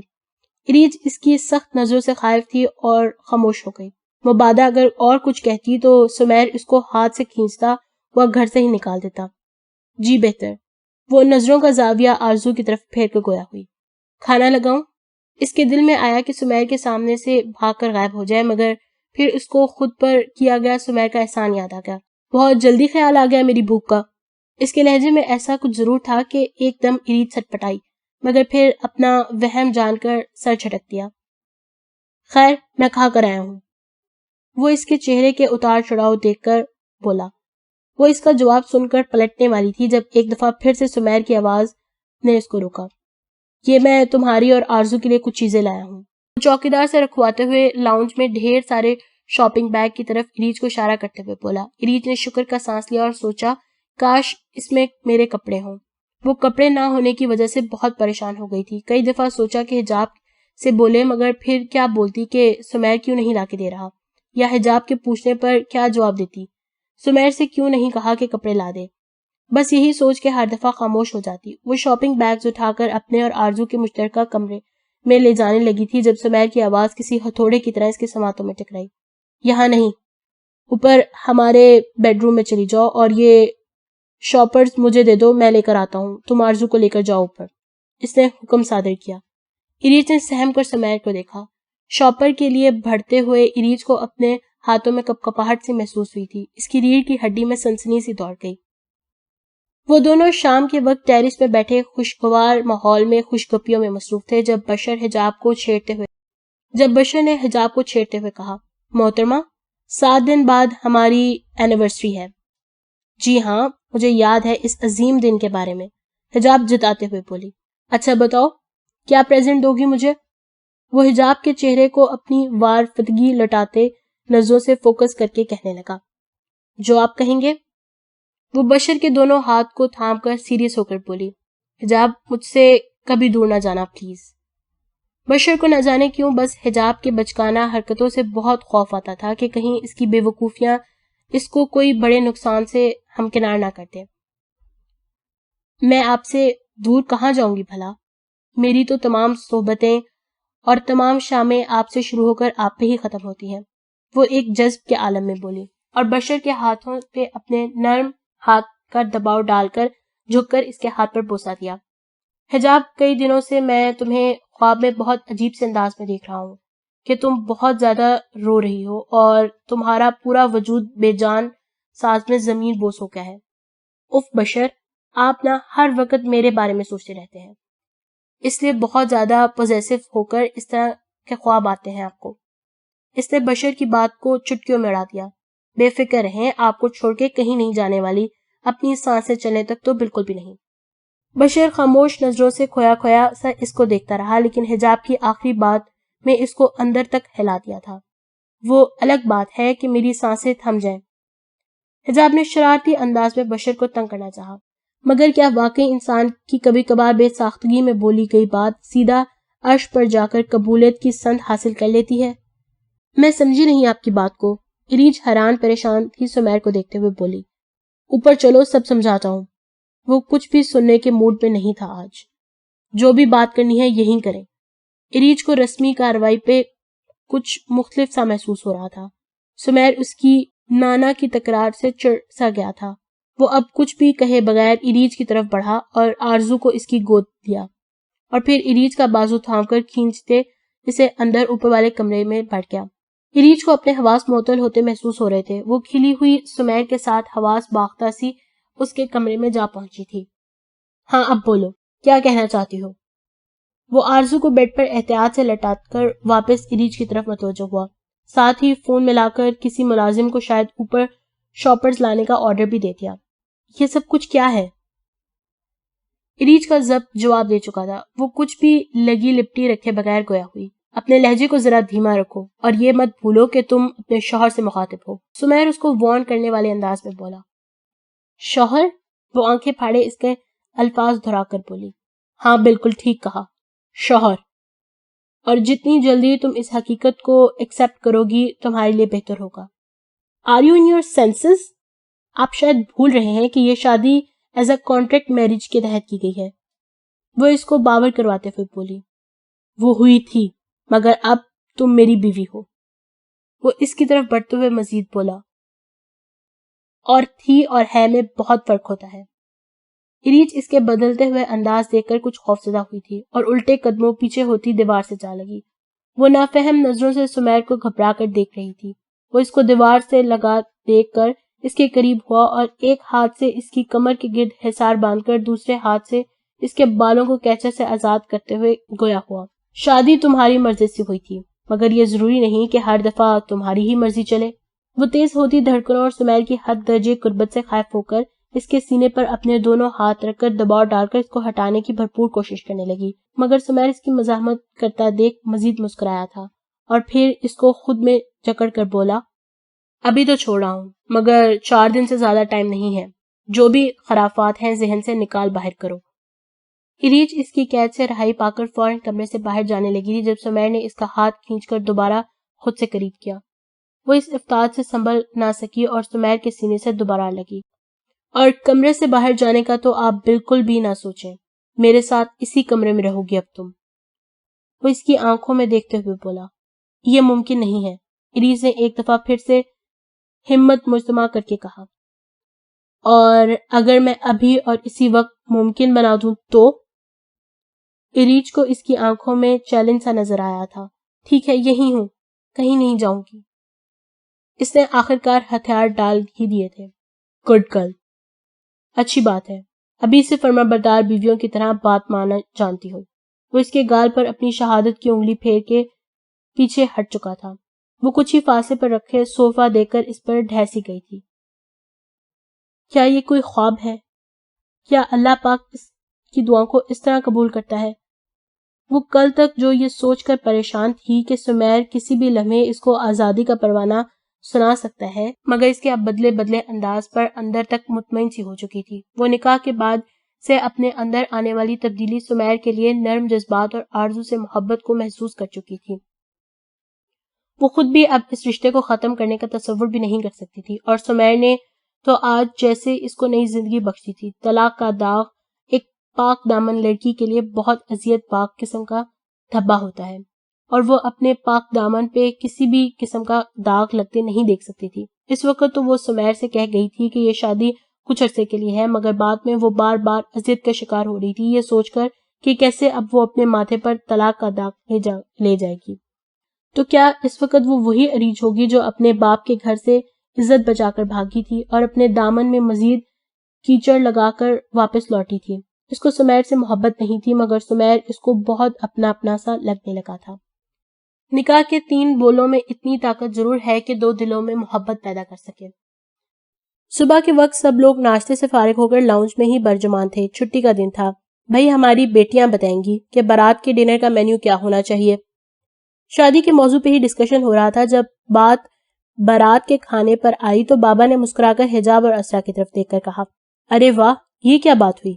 اتنا سب میں کروں اور آخر میں مین چیزیں یہ دونوں ڈیسائیڈ کریں. بشر منہ بنا کر بولا.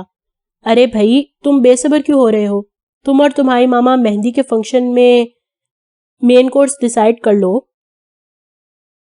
بابا نے فوری بشر کو منانے کے لیے حل نکالا اور مسکرا کر اس کو دیکھنے لگے. اسرا شرمائی سی نظریں جھکائے بیٹھی تھی. ماما اس کو بہت پیار بھری نظروں سے دیکھتی سوچ رہی تھی کہ اللہ نے اس کی سن لی تھی. ان کو قدسیہ کے آگے سرخرو کر دیا تھا. ان کی بھانجی عزت سے اپنے گھر کو ہونے کی تھی. اس کو اپنی خوشیاں ملنے والی تھیں. وہ آج خود کو بہت ہلکا پھلکا محسوس کر رہی تھی. ارے دیکھو بس اب مہندی کے فنکشن میں 5 دن ہی باقی ہیں. تم لوگ کب شاپنگ شروع کرو گے, کب مکمل ہوگی؟ ماما نے تینوں کو کہا. اور نہیں تو کیا, ویسے میں کیا پہنوں بارات میں اور باقی فنکشنز میں؟ حجاب نے بھی ٹکر لگائی. وہ بہت خوش اور ایکسائٹڈ تھی اس شادی کو لے کر. اشرا کی برات والے دن اس کی شادی کی اینیورسری بھی تھی. کچھ بھی پہن لو چڑیل، کبھی حور نہیں بن سکتی۔ بشر نے حجاب کو تنگ کرنے کے لیے چھڑا۔ میں نے آپ سے نہیں پوچھا، آپ تو جلتے ہیں میرے حسن سے۔ حجاب نے ایک ادا سے اپنے کھلے سارے بال سمیٹ کر اپنے شانے پر ڈال کر کہا، خوش فہمی تو چیک کریں ذرا میڈم کی۔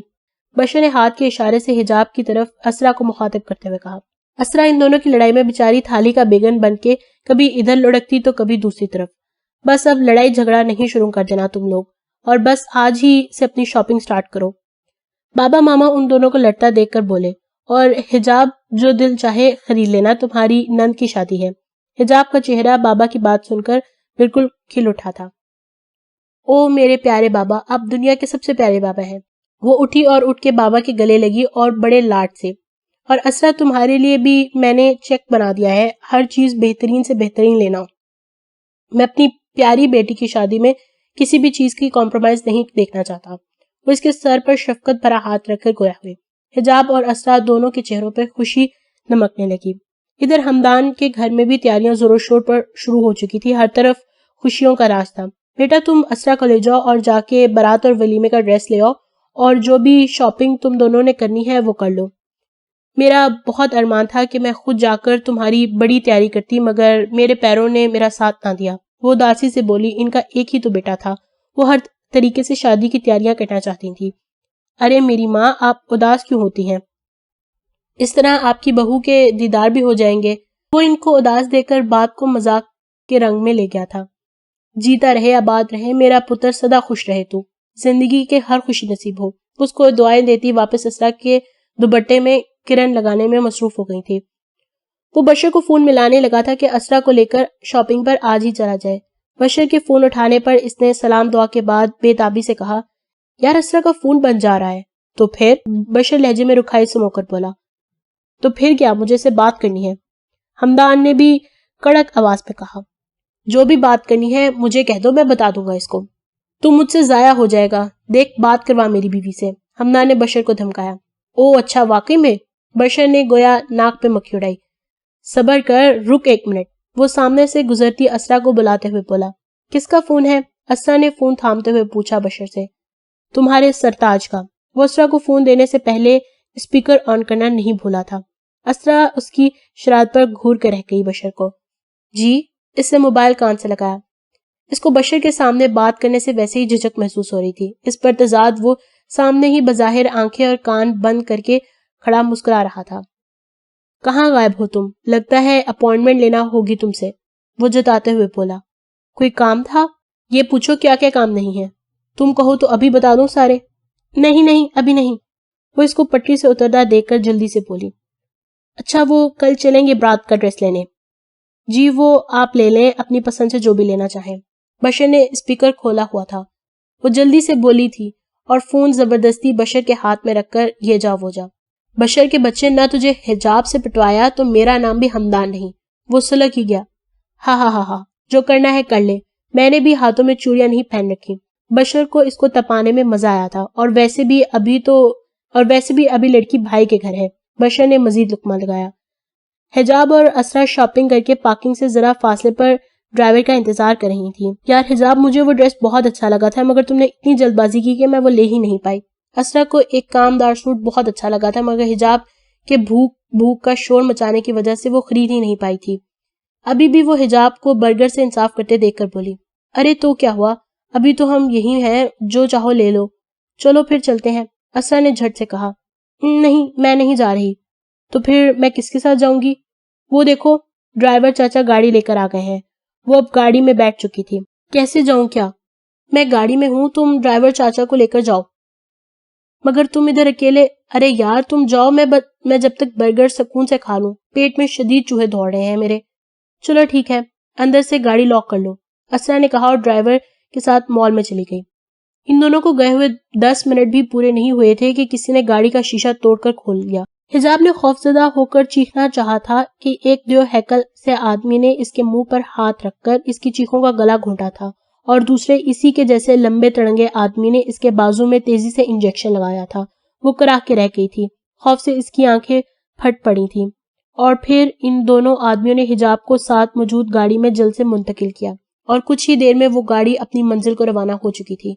حجاب کے ہاتھوں سے بشر کے لیے چھوٹا سا اینیورسری کے لیے پیک کرایا ہوا گفٹ اور چھوٹا سا ہی کارڈ اس گفٹ پر لگا ہوا تھا۔ اس تمام کارروائی میں وہ حجاب کے ہاتھ سے اسی گاڑی میں کہیں لڑک گیا تھا۔ اسرا جیسے ہی سوٹ خرید کر واپس آئی، سامنے گاڑی کا شیشہ ٹوٹا دیکھ کر تیزی سے ڈرائیور اور بھاگتے ہوئے گاڑی کی طرف آئی۔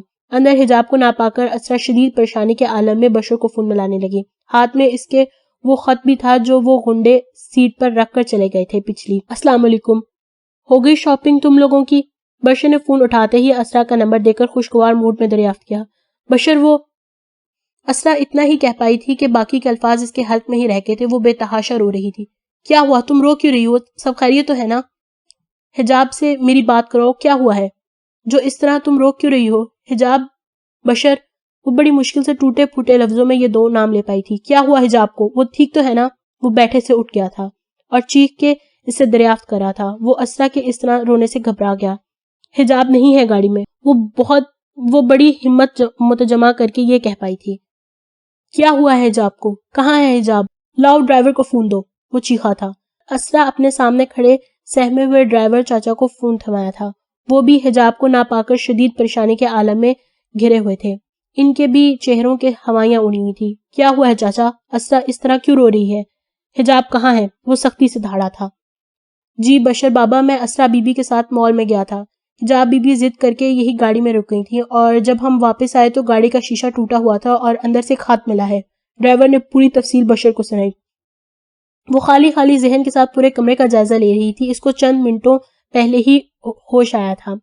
کمرے کی حالت بہت بری تھی۔ پورے کمرے میں ایک عجیب طرح کی اسمیل تھی۔ حجاب کو اپنا دم گھٹتا ہوا محسوس ہو رہا تھا۔ اس کا سر بری طرح سے انجیکشن کی وجہ سے چکرایا ہوا تھا۔ کچھ ہی دیر میں اس کو خود کے ساتھ ہوئی واردات مکمل طور پر یاد آئی تھی۔ کیوں لائے ہو مجھے یہاں؟ وہ پوری طرح سے روتے ہوئے چیخ کر بولی۔ فریاد کر رہی تھی مگر وہاں سننے والا کوئی بھی نہیں تھا فریاد کو۔ بشر کہاں ہو؟ دیکھو تمہاری زندگی کے ساتھ کیا ہوا ہے۔ وہ بالکل تنہا ہے۔ اس کے دھاڑنے اور چیخنے چلانے سے کمرے کا دروازہ دھاڑ سے کھلتا ہے اور ایک فربی سیاہ رنگت کی عورت اندر داخل ہوتی ہے۔ حجاب اس کو دیکھ کر اور زور سے چیخنے لگتی ہے۔ کون ہو تم؟ مجھے کیوں لائی ہو یہاں؟ کیا بگاڑا ہے میں نے تم لوگوں کا؟ بولو۔ وہ اپنے آپے میں نہیں رہ پائی۔ کون ہوں میں؟ ہاں ہاں ہاں ہاں، میں تیرے نہ ہونے والے شوہر کی رکھیل ہوں۔ وہ صفاقی سے بے ہمگم کہکا لگا کر بولی اور ساتھ ہی حجاب کے بالوں کو پکڑ کر اس نے سر دیوار میں زور سے دے مارا۔ حجاب کو شدید تکلیف کا احساس ہوا تھا۔ ماتھے سے خون رسنا شروع ہو گیا تھا۔ مجھ پہ رحم کرو، مجھ پہ رحم کرو، میں تم سے رحم کی بھیک مانگتی ہوں۔ حجاب گڑ گڑاتی تھی مگر اس عورت کے دل میں شاید رحم تو کیا ہمدردی بھی مر چکی تھی۔ وہ عورت اب حجاب کو چھوڑ کر واپس جا رہی تھی جب حجاب نے ہمت کر کے واپس آج اس کی طرف خود کو گھسیٹا تھا۔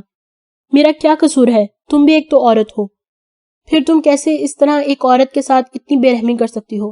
حجاب اس کے پاؤں کے تھوڑے قریب زمین پر بیٹھی تھی۔ تیرا کیا قصور ہے؟ واہ کیا بات کی ہے، تو جیسے دودھ پیتی بچی ہے۔ آئے گا تیرا منگیتر، اسی سے پوچھ لیو۔ ویسے مان گئی، زاور کو بڑی اونچی جگہ ہاتھ مارا ہے اس دفعہ تو۔ زاور کا نام سن کر ہی وہ پورا ماجرا سمجھ گئی تھی تو گویا اس کو اریج سمجھ کر اغوا کر لیا گیا تھا، مگر اب کیا کہتی، اب تو وہ پوری طرح پھنس چکی تھی۔ اریج کا بتا کر وہ اریج کو مصیبت میں نہیں ڈالنا چاہتی تھی۔ دیکھو تم جو کہو گی، جو مانگو گی، میرے گھر والے تمہیں دیں گے، بس تم مجھے چھوڑ دو۔ میرے شوہر اور میرے ماں باپ میرے لیے پریشان ہو رہے ہوں گے، وہ گڑ گڑائی تھی۔ اے لڑکی، جب لڑکی اغوا ہو جاتی ہے نا تو کچھ دن گھر والے ماتم کرتے ہیں اس کا۔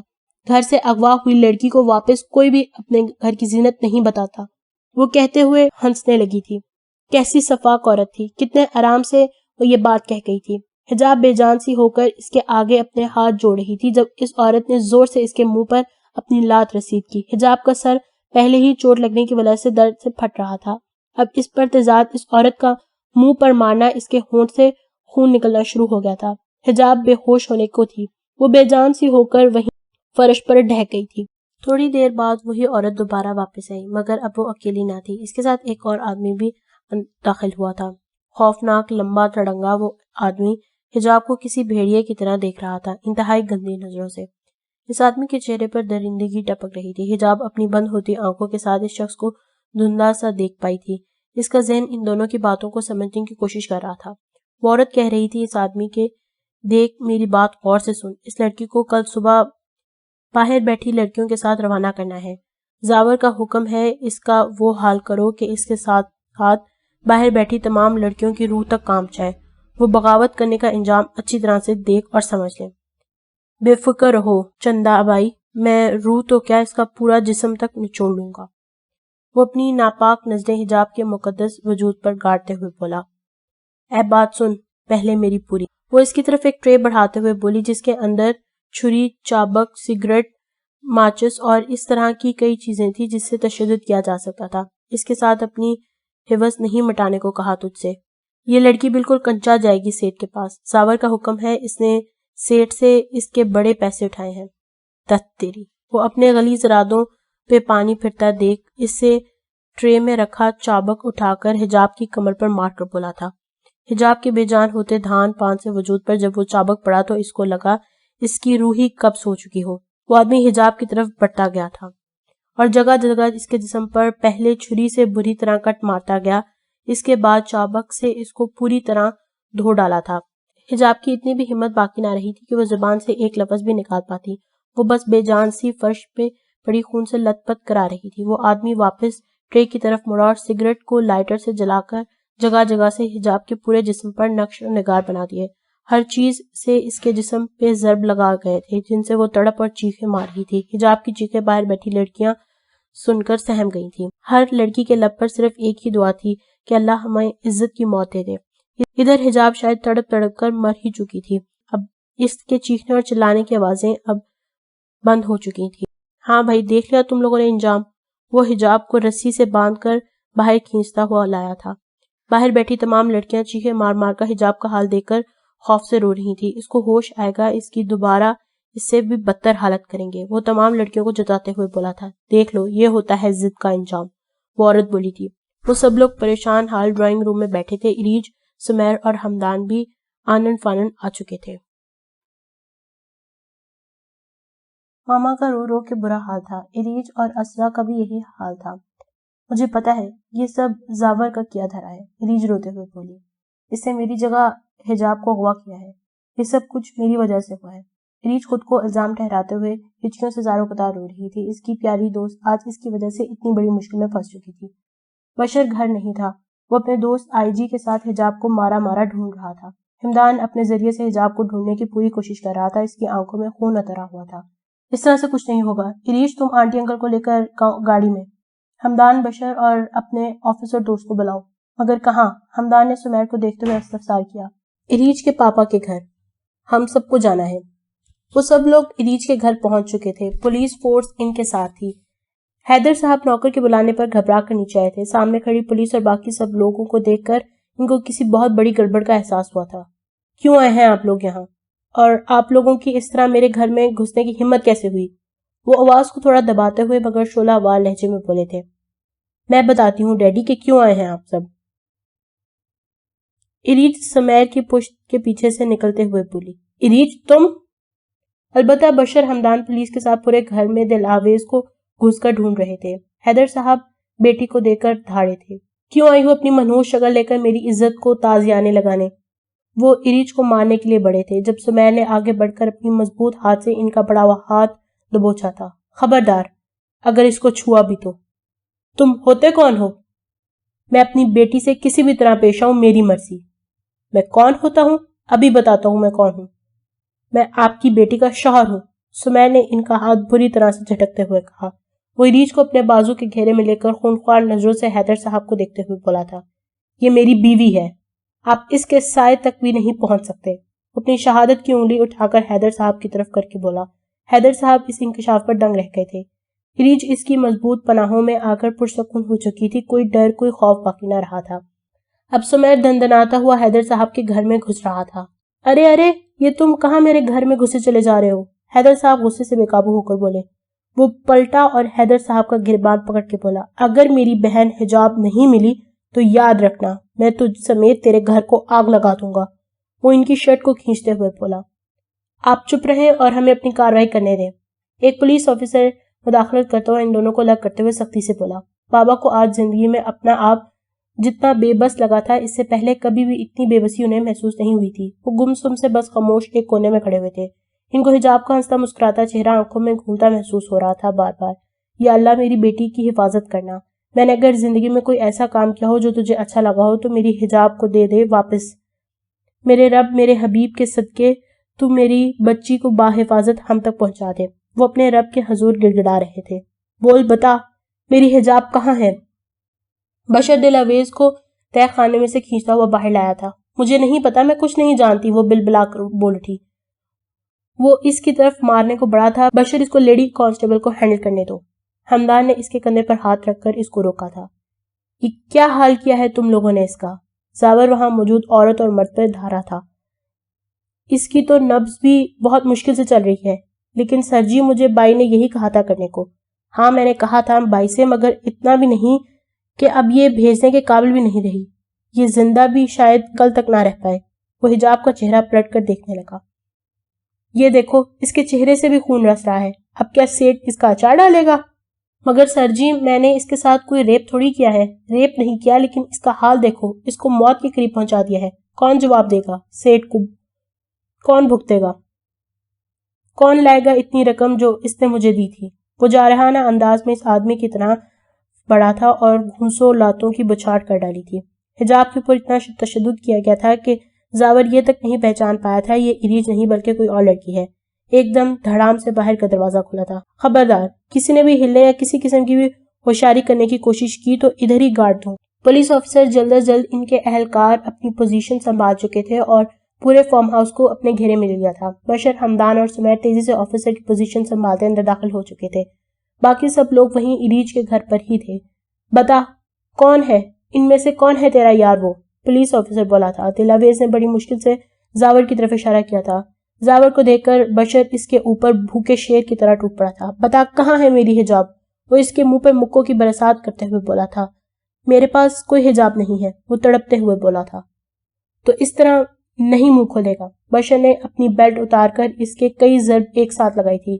بشر اس وقت جنونی سا ہوا تھا. بشر چھوڑ اس کو، سمیر نے بڑی مشکل سے اس کو چھڑواتے ہوئے کہا تھا.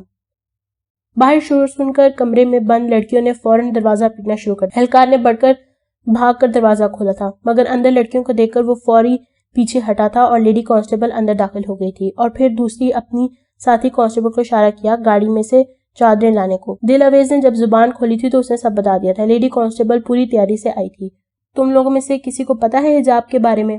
لیڈی کانسٹیبل نے وہاں بنی معصوم لڑکیوں سے پوچھا تھا. سب نے ڈر کے نفی میں سر ہلایا تھا، مگر ان میں سے ایک لڑکی ہمت کر کے بولی، کہیں آپ اس لڑکی کی بات تو نہیں کریں جس کو ابھی ان لوگوں کا ساتھی دفتانے کے لیے لے کے گیا ہے؟ کیا مطلب؟ وہ تمام حجاب کے ساتھ ہوئی جارحیت کے بارے میں بتا چکی تھی. اندر آتے بشر نے دروازے کو تھام کر بڑی مشکل سے خود کو بچانے کی کوشش کی تھی. اس نے سب سن کر زاور کی طرف لائٹر سے آگ لگانا شروع کی تھی. بتا کہاں ہے میری حجاب؟ کہاں لے کر گیا ہے تیرے آدمی اس کو؟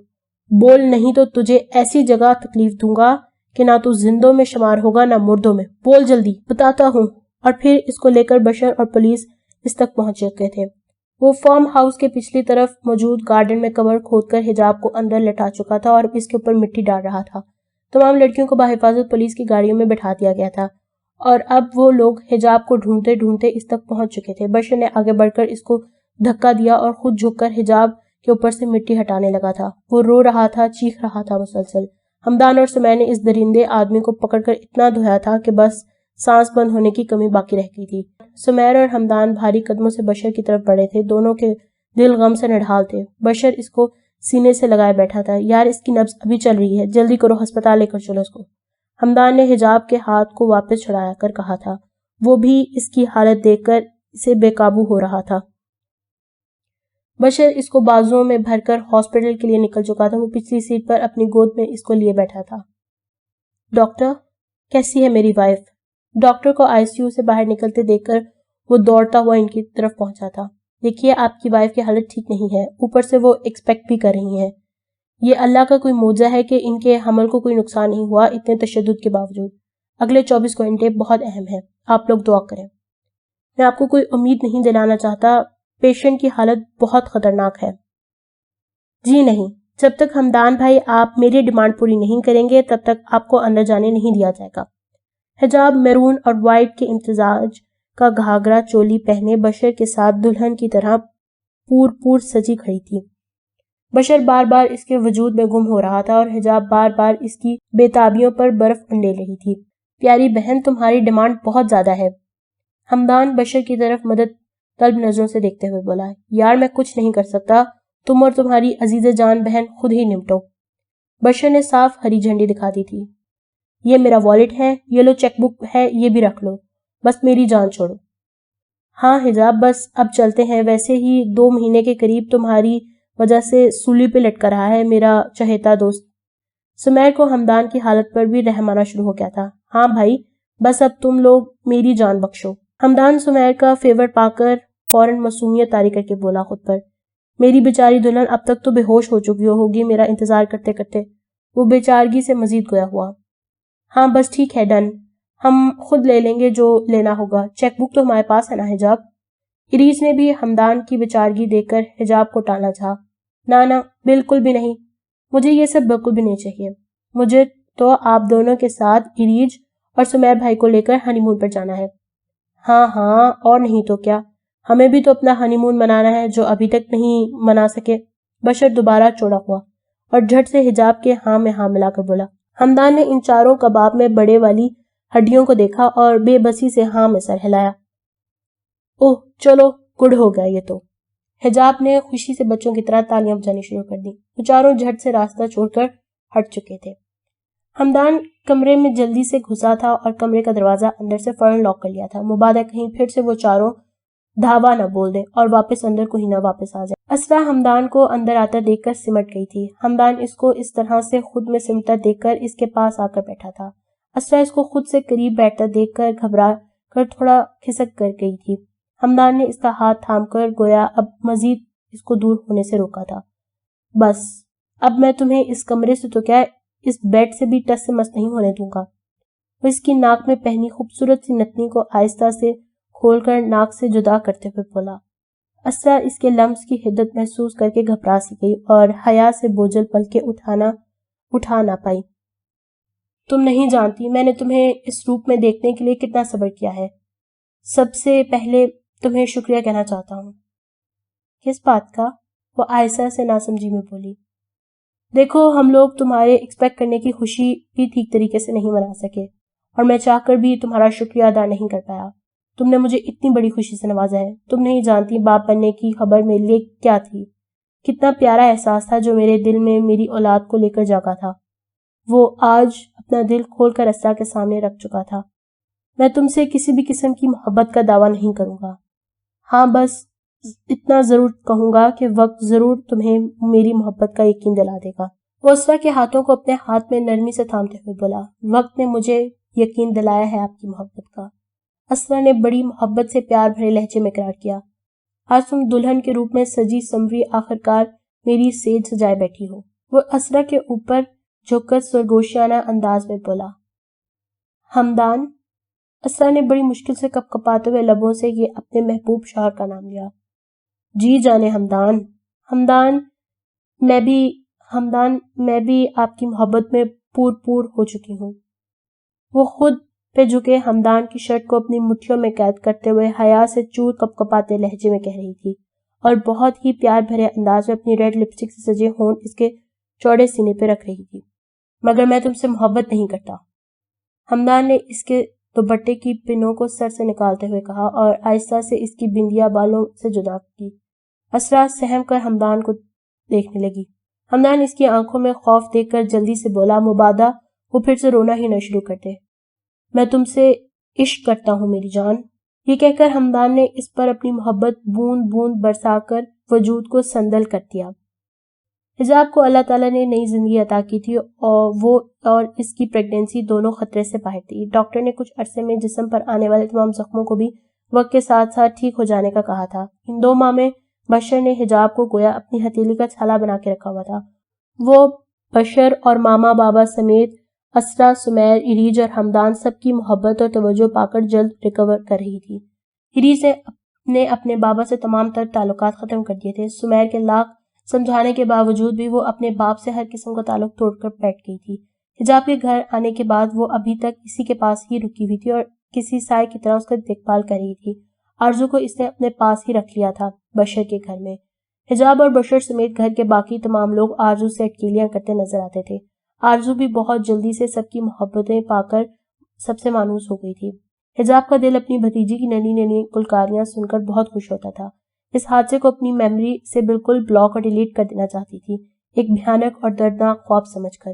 سمیر عریج کو حمدان اور اسرا کی شادی کے 2 ماہ بعد لینے آیا تھا۔ ویسے تو وہ روز ہی شام میں آفس سے فارغ ہو کر سیدھا وہیں آرزو کے پاس آ جاتا تھا، مگر کل بارات کے فنکشن میں حجاب نے سمیر کا اترا اترا چہرہ دیکھ کر زبردستی عریج کو اس کے ساتھ جانے کے لیے کہا تھا۔ حجاب میری بات سمجھنے کی کوشش کرو، میرا بھی تمہیں چھوڑ کے جانے کا دل نہیں ہے۔ تم ٹھیک ہو جاؤ، میں پھر آرام سے چلی جاؤں گی۔ میں اب بہت بہتر ہوں، بلکہ یہ سمجھو کہ اب بالکل ٹھیک ہو چکی ہوں۔ بس اب تم اپنا شوہر اور بچی اور گھر سنبھالو، حجاب نے تھوڑا روب ڈالتے ہوئے کہا۔ ارے بھائی، رہی حجاب کا خیال رکھنے والی بات تو سالی صاحبہ ہم ہیں نا آپ کی ننھی منی دوست کا خیال رکھنے کے لیے۔ وہ حجاب کے پاس عریج کی وجہ سے تھوڑا فاصلہ قائم کر کے بیٹھا ہوا تھا۔ بس دیکھ لیا، میرے میاں صاحب نے ابھی صاف صاف کہہ دیا ہے کہ میں ہوں، آپ کی ضرورت نہیں ہے۔ حجاب نے بشر کی ٹانگ کھینچنے کو بولا۔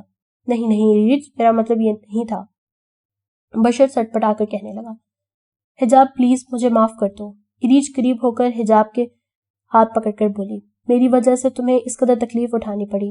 حجاب کے گلے لگ کر پھوٹ پھوٹ کر رو دی۔ بشر خاموشی سے ان دونوں کو تنہائی بخشنے کے خیال سے باہر نکل گیا کمرے سے۔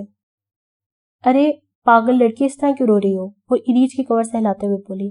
حجاب تمہیں یا تمہاری بچے کو اگر کچھ ہو جاتا تو میں خود کو کبھی معاف نہ کر پاتی، نہ میں تمہارے گھر آتی اور نہ ہی یہ سب کچھ ہوتا۔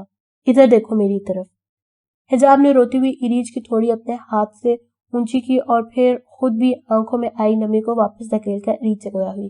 میرے ساتھ جو بھی ہوا وہ اسی طرح کاتب تقدیر میں لکھا ہوا تھا، اس میں تمہارا اور یا میرا کوئی دخل نہیں تھا۔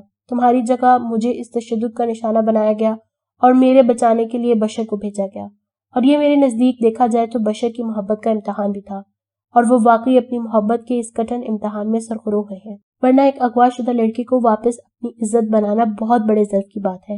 اور تم خود کو الزام ٹھہرانا بند کرو، تمہیں اللہ نے میرے معصوم بھائی کی دلہن اور میری بھتیجی کی ماما بنا کر بھیجا ہے۔ عریج سمیر کے ساتھ گھر آ چکی تھی۔ پورا رستہ خاموشی سے کٹا تھا۔ آرزو کو زبردستی نہ جانے کیوں حجاب نے رکھ لیا تھا۔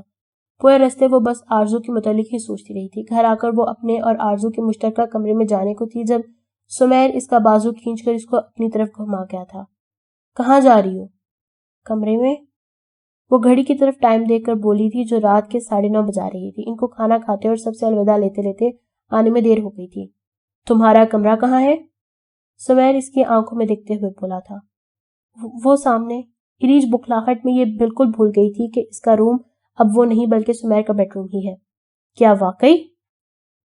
سمیر اس کو خود سے قریب کر کے بولا۔ جی۔ وہ سمیر کی قربت اور اس کی ساحرانہ پرسنالٹی سے خائف سی ہو کر گویا ہوئی۔ شادی کے بعد ویسے بیوی کا کمرہ کہاں ہوتا ہے؟ میرا مطلب ہے کس کے ساتھ ہوتا ہے؟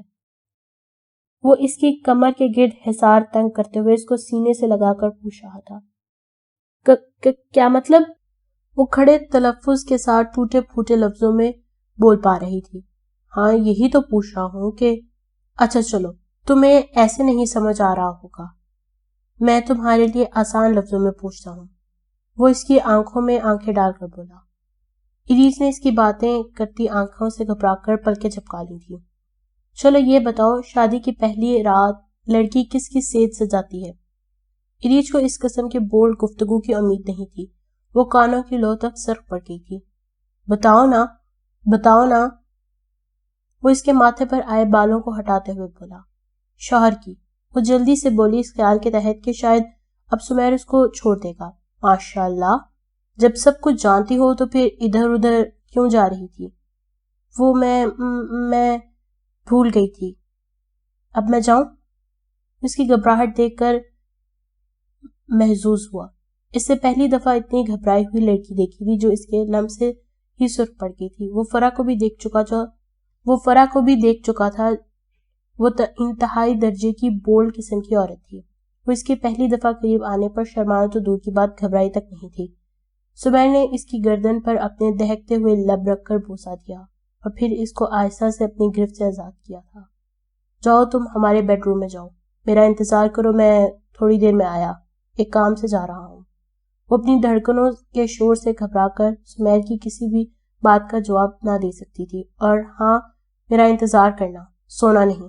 وہ جاتے ہوئے کچھ یاد آنے پر واپس پلٹا اور ایریج کو دیکھتے کہنے لگا۔ ایریج اپنا سہما ہوا وجود لے کر بھاری بھاری قدموں سے اوپر والے کمرے میں آ گئی تھی۔ کمرے میں قدم رکھتے ہی اس کی پہلی نظر ان شاپنگ بیگز پہ پڑی تھی۔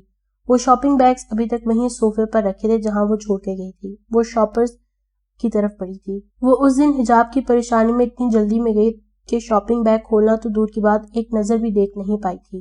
وہ ایک ایک شاپر کھول کر اس میں ساری چیزیں نکال رہی تھی جب سمیر دروازے پر بغیر دستک دیے کمرے میں آیا۔ ایریج کو اس کا ایک دفعہ پھر سے سامنا ہوا تھا۔ ایریج اس کو ایک دفعہ پھر سامنے دیکھ کر گھبرا سی گئی۔ سمیر نے اس کے لیے ڈھیر ساری شاپنگ کی تھی جس میں jewellery, sandals, hand bag, suit اور انتہائی ضرورت کی اشیاء بھی موجود تھی۔ سب چیزیں پوری ہیں یا کوئی چیز کم ہے تو بتا دو۔ وہ ہاتھ میں تھامے شاپر میں سے شیمپو نکال رہی تھی جب اس میں موجود انتہائی پرسنل یوز کی چیز دیکھ کر شرم سے پسینے میں شرابور ہو گئی تھی۔ اس پر تضاد سمیر کا پوچھنا اور اس کی پرتپش نظریں۔ کیا ہوا، کچھ کمی ہے کیا؟ اس کے چہرے پر اپنی نظریں فوکس کر کے بولا۔ سمیر کو لگا کہ شاید کسی چیز کی کمی رہ گئی ہے، اس لیے وہ خاموش ہے۔ نہیں، وہ بڑی مشکل سے بول پائی تھی۔ سمیر اس کے پاس اٹھ کر آیا اور ایک شاپر میں سے کچھ ڈھونڈنے کے بعد اس کو اپنی مطلوبہ چیز مل گئی۔ سمیر نے شاپر میں سے ایک ریڈ کلر کی نائٹی نکال کر ایریج کی طرف بڑھائی۔ یہ چینج کر کے آ جاؤ، جذبات کے سے چور لہجے میں بولا۔ وہ اس کی کہی بات اور نائٹی کو دیکھ کر سٹپٹا گئی۔ دل کی دھڑکن معمول سے زیادہ تیز۔ وہ حیران تھی کہ سمیر اس کو واقعی ایک بیوی کا درجہ دینے کے لیے تیار تھا۔ میں یہ کیسے کیا مطلب؟ تمہارے لیے لایا ہوں تو تم ہی پہنو گی، وہ لہجے میں مصنوعی سختی سے کر بولا۔ سمیر کو اس کے چہرے پر بکھرے حیا کے رنگ بہت خوبصورت اور انوکھے لگ رہے تھے۔ ایریج چاروں ناچار سمیر کے ہاتھ سے نائٹی لے کر واش روم کی طرف بڑھ چکی تھی۔ سمیر اس کو جاتے دیکھ کر ہلکا سا مسکرایا اور پھر کمرے میں موجود ہوم تھیٹر کی طرف بڑھ گیا۔ 15 منٹ تک جب ایریج واش روم سے باہر نہ نکلی تو سمیر دروازے کے باہر جا کر زور سے بولا، اگر تم ابھی اور اسی وقت واش روم سے باہر نہیں آئی تو میں ڈپلیکیٹ کی سے دروازہ کھول دوں گا۔ میں جانتا ہوں تم باہر کیوں نہیں آ رہی ہو۔ سمیر کی دھمکی کارگر ثابت ہوئی اور 1 منٹ بعد اسے دروازہ کھول دیا۔ سمیر کے سامنے اس انداز میں آنا اس کے لیے ایک نئی دنیا دریافت کرنے کے برابر تھا۔ سمیر کی اس کو دیکھ کر ہنسی نکل گئی تھی۔ وہ اپنا دوپٹہ نائٹی کے اوپر خود پہ اچھی طرح پھیلائے اس کے سامنے کھڑی تھی۔ اس کے باوجود بھی اس کی شرم سے پلکیں نہیں اٹھ رہی تھی۔ ایریج اس کو ہنستا دیکھ کر مزید کنفیوز ہو گئی تھی اور کچھ ماحول کا بھی اثر تھا جو اس کی بوکھلاہٹ کا شکار کر رہی تھی۔ کمرے میں ہلکی سی لیمپ کی لائٹ روشن تھی اور ہوم تھیٹر پر لگا سانگ اس کے حواسوں کو مزید اپنی لپیٹ میں دے رہا تھا۔ ابھی مجھ میں کہیں باقی تھوڑی سی ہے زندگی، کچھ ایسی لگن اس لمحے میں ہے، یہ لمحہ کہاں تھا میرا، اب ہے سامنے، اسے چھو لوں ذرا، مر جاؤں یا جی لوں ذرا۔ ماحول کی فضوں خیزی اور اس پر فضا میں سرایت کرتا خوبصورت گیر ایریج اور سمیر دونوں کو اس ماحول میں پوری طرح جکڑ رہا تھا۔ سمیر آگے بڑھا اور آہستہ سے اس کے اوپر سے دوپٹہ ہٹا کر سائڈ پر رکھ دیا۔ ایریج شرما کے خود میں سمٹ گئی۔ سمیر اس کے حسین وجود کے نشیب و فراز میں کھو سا گیا۔ ایریج کا تنفس تیز ہونے لگا تو وہ آہستہ آہستہ کانپ رہی تھی۔ سمیر اس کو تھام کر بیڈ تک لایا اور اپنے سامنے اٹھا کر اس کی پریشانی پر بوسہ دیا۔ ایریج، کیا تم دل سے مجھے ہم سفر قبول کرتی ہو؟ وہ خاموش رہی۔ وہ معصوم تو اس دن ہی سمیر کو اپنا سب کچھ سونپ چکی تھی جس دن سمیر نے اس کی ڈھال بن کر اس کو اپنے نکاح میں لیا تھا۔ ہو سکتا ہے تم مجھے دل سے قبول نہ کرو، مگر میں تم سے وعدہ کرتا ہوں آنے والے وقت میں تمہیں اتنی محبت دوں گا کہ تم میری محبت کا جواب مجھ سے عشق کر کے دو گی۔ کیا تمہیں میری ہمراہی ایک عدد ریڈی میڈ بیٹی کے ساتھ قبول ہے؟ وہ اپنا ہاتھ ایریج کے سامنے پھیلا کر بولا۔ اس سے بے ساختہ اپنا ہاتھ سمیر کے مضبوط ہاتھ میں تھما دیا۔ سمیر نے اس کے خوبصورت محبت کے اظہار پر ایریج کو اپنی محبت باش نظروں سے دیکھتے ہوئے ڈائمنڈ کی خوبصورت رنگ اس کی نازک سی انگلی میں ڈال دی۔ ایریج نے اس کے چوڑے سینے پر ہاتھ رکھ کر بہت خوبصورت انداز میں اپنا آپ اس کو سپورٹ کر دیا۔ سمیر نے اس کو کسی کانچ کی گڑیا کی طرح خود میں سمیٹ لیا اور اس کے پورے وجود کے ایک ایک پور کو اپنی محبت سے شرابور کرتا چلا گیا۔ اگلے دن حجاب اور بشر کی اینیورسری تھی اور ساتھ ہی حمدان اور سمیر کا ولیمہ بھی تھا۔ پہلے حمدان اسرا کا ہاتھ تھام کر اس کو اسٹیج پر لایا تھا۔ اسرا سی گرین کلر کے اسٹائلش فرشی غرارے میں خوبصورتی کے تمام ریکارڈ توڑ رہی تھی، جبکہ حمدان بلیک کلر کے پینٹ کوٹ میں ملبوس انتہائی ڈیسنٹ لگ رہا تھا۔ دونوں کی جوڑی بہت ہی آفت ڈھا رہی تھی، ہر ایک دیکھنے والے کی نظر میں ستائش تھی۔ وہ دونوں اسٹیج پر بیٹھ چکے تھے جب حجاب بشر کے ساتھ حمدان اور اسرا کے پاس آئی اور شرارت سے حمدان کو دیکھ کر گویا ہوئی۔ اسرا اپنا بیگ لے کر آئی ہو نا؟ گاڑی میں ہے نا تمہارا سامان؟ کیوں؟ ایسا کیوں؟ حمدان نے حیرانی سے حجاب اور بشر کو دیکھتے ہوئے پوچھا۔ وہ کیا ہے جیٹ جی، ہمارے ہاں رسم ہے کہ ولیمے والے دن دلہن دلہا کے ساتھ جانے کے بجائے پورے 1 ہفتے کے لیے اپنے میکے جاتی ہے۔ کیا؟ حمدان کے ساتھ ساتھ بشر کے منہ سے بھی بے ساختہ نکلا۔ بشر کو اپنی فکر لاحق ہو گئی تھی کہ کہیں حجاب بھی سمیر کے ساتھ آج ان دونوں کی ویڈنگ اینیورسری والے دن گھر ہی نہ روانہ ہو جائے۔ اسرا شرم و شرمائی ایسے ہی مسکرا رہی تھی۔ جی ہاں، یہ برسوں سے چلی آ رہی ہے رسم، حجاب بڑی بوڑھیوں کی طرح مزید بولی، اس لیے آج ہم اپنی دلہنیا کو ساتھ لے کے جا رہے ہیں۔ بشر دیکھ، یہ غلط بات ہے، پہلے ہی اس چڑیل کی وجہ سے میری شادی ڈیلے ہوئی ہے بہت، کہ پہلے یہ محترمہ صاحبہ صحت یاب ہو جائے مکمل، اور اب جب صبر کا پھل انجوائے کرنے کا موقع ملا ہے تو پھر سے یہ چڑیل بیچ میں آ گئی ہے۔ حمدان کا دماغ پورن ہونے لگا۔ حجاب بشر اور اسرا کے بے ساختہ کہکے بلند ہوئے اور پھر پورے ماحول میں اندھیرا چھا گیا۔ جب اریج اور سمیر ماما بابا کے ساتھ چلتے ہوئے اسٹیج پر آ رہے تھے، اسپاٹ لائٹ میں ان دونوں کی جوڑی چاند سورج کی جوڑی لگ رہی تھی۔ ننھی آرزو 3.5 ماہ کی ہو چکی تھی اور بابا کی گود میں بڑے مزے سے اٹکیلیاں کرتی ساتھ ہی آ رہی تھی۔ پھر وہ دونوں بابا ماما کے ساتھ اسٹیج پر آ کر بیٹھ گئے۔ اریج نے ٹیپ پنک کلر کی نفیس سے کام والی میکسی نما ٹیل گاؤن پہن رکھا تھا، جبکہ سمیر نے ڈارک نیوی بلو کلر کا پینٹ کوٹ زبتن کیا ہوا تھا۔ اریج کے چہرے کی آج ہم ہی نرالی تھی، اس کے چہرے پہ سمیر کی بخشی ہوئی محبتوں کا روپ بھرپور انداز میں رچ کے چڑھ رہا تھا۔ سمیر اور اریج کو یہ سرپرائز دوپہر میں ملا تھا جب حجاب اریج کو پارلر کے لیے لینے آئی تھی۔ سمیر اور وہ دونوں تو حمدان کے ولیمے کی تیاری کر رہے تھے جو رخصتی کے تیسرے دن گیپ سے کرا پائی تھی۔ اس کو اب سمجھ آئی تھی اس 3 دن کے گیپ کی وجہ، جب حجاب نے سمیر کے اوپر آ کر بم پھوڑا کہ آج ہماری اینیورسری اور حمدان کے ولیمے کے ساتھ ساتھ آپ لوگوں کا بھی ریسیپشن ہے۔ سمیر کی آنکھوں میں اپنی بہن کے لیے محبت اور اپنائیت کچھ اور بڑھ گئی تھی کہ وہ اس کی خوشیوں کے لیے کتنے جتن کرتی آ رہی تھی۔ سمیر نے آگے بڑھ کر اس کو اپنے سینے سے لگایا، شفقت سے بھرپور ہاتھ حجاب کے سر پر پھیر کر کہا، حجاب تم میری خاطر کیا کیا نہیں کرتی، بس بھائی ابھی ایموشنل ہونے کی ضرورت نہیں ہے۔ حجاب نے اپنی آنکھوں میں آئی نمی کو پیچھے کرتے ہوئے کہا۔ وہ اپنے بھائی کی محبت پا کر بہت مطمئن اور شاداں تھی۔ میں اریج کو لے کے جا رہا ہوں، رات میں ملتے ہیں، اور آپ کا ڈریس میں نے بوا کو دے دیا ہے، آپ بھی ریڈی ہو کر پہنچ جائیے گا ٹائم پر۔ بشر ڈارک براؤن کرتا شلوار میں کسی سلطنت کے شہنشاہ سے کم نہیں لگ رہا تھا، جبکہ حجاب بلیک اور سلور نفیس سے کام والی ساڑی میں کسی پری سے کم نہیں لگ رہی تھی۔ ان کی شادی کی سالگرہ 2 مہینے پہلے تھی، مگر حجاب کی وجہ سے آج کے دن سیلیبریٹ کی جا رہی تھی، اور آج کا دن حمدان کے بہت زور دینے پر رکھا گیا تھا کہ اس کا ولیمہ اس دن کیا جائے۔ وہ چاہتا تھا کہ اس کی خوشیوں کے ساتھ ساتھ اس کے دوست کی بھی خوشیاں دوبالا ہو جائیں، اور یہی وجہ تھی آج حمدان کے ولیمے کے ساتھ بشر اور حجاب کی اینیورسری بھی سیلیبریٹ کی جا رہی تھی تاکہ خوشیوں کے رنگ مزید خوبصورتی سے ابھرے، اور پھر ماما بابا کی خواہش پر سمیر اور اریج کا ولیمہ بھی اسی دن قرار پایا تھا۔ اریج، سمیر اور بیچ میں ننھی آرزو اور ان کے برابر میں اسرا اور حمدان، جبکہ دونوں سائیڈوں پر حمدان اور بشر کے پیرنٹس برجمان تھے۔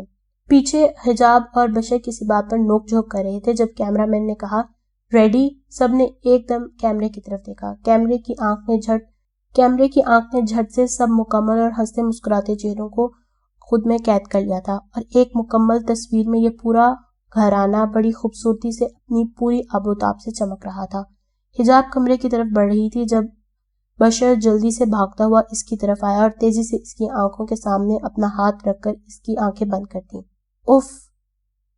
اف بشر، کیا ہے؟ میں بہت تھک گئی ہوں اور آپ کو ابھی بھی مستیاں سوج رہی ہیں، وہ جھنجھلا کر بولی۔ اف، میں نے تو ابھی کوئی مستی کی بھی نہیں ہے، اور تم ابھی سے تھک گئی ہو؟ شاباش۔ اس کی آنکھوں پر ہاتھ رکھے بشر اس کو کمرے میں لے گیا اور آہستہ سے کمرے کا دروازہ کھول کر اس کی آنکھوں پر سے ہاتھ ہٹایا۔ حجاب نے اپنی آنکھیں کھولی ہی تھی کہ نظروں کے سامنے موجود منظر اس کو مبہوت سا کر گیا۔ پورا کمرہ گلاب اور موتیا کے پھولوں سے سجا ہوا تھا۔ وائٹ اور ریڈ کلر کے ہارٹ شیپ کے بیلون پورے کمرے میں خوبصورتی سے بکھرے ہوئے تھے۔ لائٹ کے بجائے صرف کمرے کی چھوٹی چھوٹی کینڈل سے روشن کیا گیا تھا اور سامنے چھوٹی سی ٹیبل پر کیک اور ان دونوں کی شادی کی تصویر فریم کی ہوئی تھی۔ وہ بشر کا ہاتھ تھام کر آگے بڑھی۔ بشر اس کے چہرے پر موجود مسرت کو دیکھ کر ایک دفعہ پھر چی اٹھا تھا۔ حجاب کی نظریں ٹیبل پر رکھے اس گفٹ اور کارڈ پر پڑی تھی جو اس نے اس حادثے کے دن اس مال سے خریدا تھا بشر کے لیے محبت سے۔ وہ گفٹ کو ہاتھ میں لے کر ڈبڈبائی آنکھوں سے بشر کو دیکھ کر بولی۔ وہ اس کو خود سے قریب کر کے کہنے لگا، ہاں یہ میں نے بہت سنبھال کے رکھا تھا۔ اس سے آگے وہ اس بات کو ختم کرتے ہوئے بولا، یہ دیکھو یہ تمہارا پریزنٹ ہے۔ اس نے جھک کر ایک باکس اٹھایا اور کھول کر اس میں سے کنگن حجاب کے ہاتھوں میں پہنایا اور اسی مخملی کیس کے باکس میں سے ایک اور لفافہ نکال کر اس کی طرف بڑھاتے ہوئے بولا، یہ کھول کے دیکھو اس میں کیا ہے۔ کیا ہے اس میں؟ وہ بولی۔ ارے کھول کر دیکھو تو صحیح، وہ جھنجھلا کر بولا۔ حجاب نے آہستہ سے انویلوپ کھولا۔ بشر محبت بھری نظروں سے اس کو دیکھ رہا تھا۔ اوہ واہ بشر، آپ بہت اچھے ہیں۔ وہ لفافے میں موجود عمرے کے ٹکٹ دے کر خوشی سے اچھل پڑی۔ جی بالکل، آپ کوئی خواہش کریں اور ہم پوری نہ کریں؟ وہ آہستہ سے اس کی ساڑی کا پلو کھینچتے ہوئے بولا۔ بشر آپ بھی نا، میں بہت تھک گئی ہوں، مجھے سونا ہے۔ ہاں تو سو جانا، ساڑی پہن کر تو نہیں سوتا نا کوئی، میں تمہاری مدد کر رہا ہوں چینج کرنے میں۔ وہ اس کی ساڑی کا پلو زمین پر گرا چکا تھا اور اب آہستہ آہستہ اس کے قریب آ رہا تھا۔ حجاب نے شرما کر چہرہ اپنے ہاتھوں میں چھپایا اور ایک ادا سے اس کے سینے پر مکہ مار کر ہلکا سا دھکا دینے کی کوشش کی۔ بشر نے اس کو اپنی بازوؤں کے گھیرے میں اٹھا کر خوشی سے گول گول گھمایا۔ پلیز بشر، مجھے چکر آ رہے ہیں، وہ منمنا کر بولی۔ یار چکروں کو گولی مارو، چلو بیڈ پر چلتے ہیں جلدی سے۔ وہ حجاب کو لیے کودنے کے انداز میں بیڈ پر گرا تھا کہ اچانک دونوں کے بیڈ پر اس طرح گرنے سے بیڈ کا نیچے سے تختہ ٹوٹ گیا اور وہ دونوں زوردار چھناکے کی آواز کے ساتھ زمین بوس ہو چکے تھے۔ حجاب اور بشر نے ایک دوسرے کو افسردہ نظروں سے دیکھا اور دونوں اس صورتحال پر زور سے ہنس پڑے۔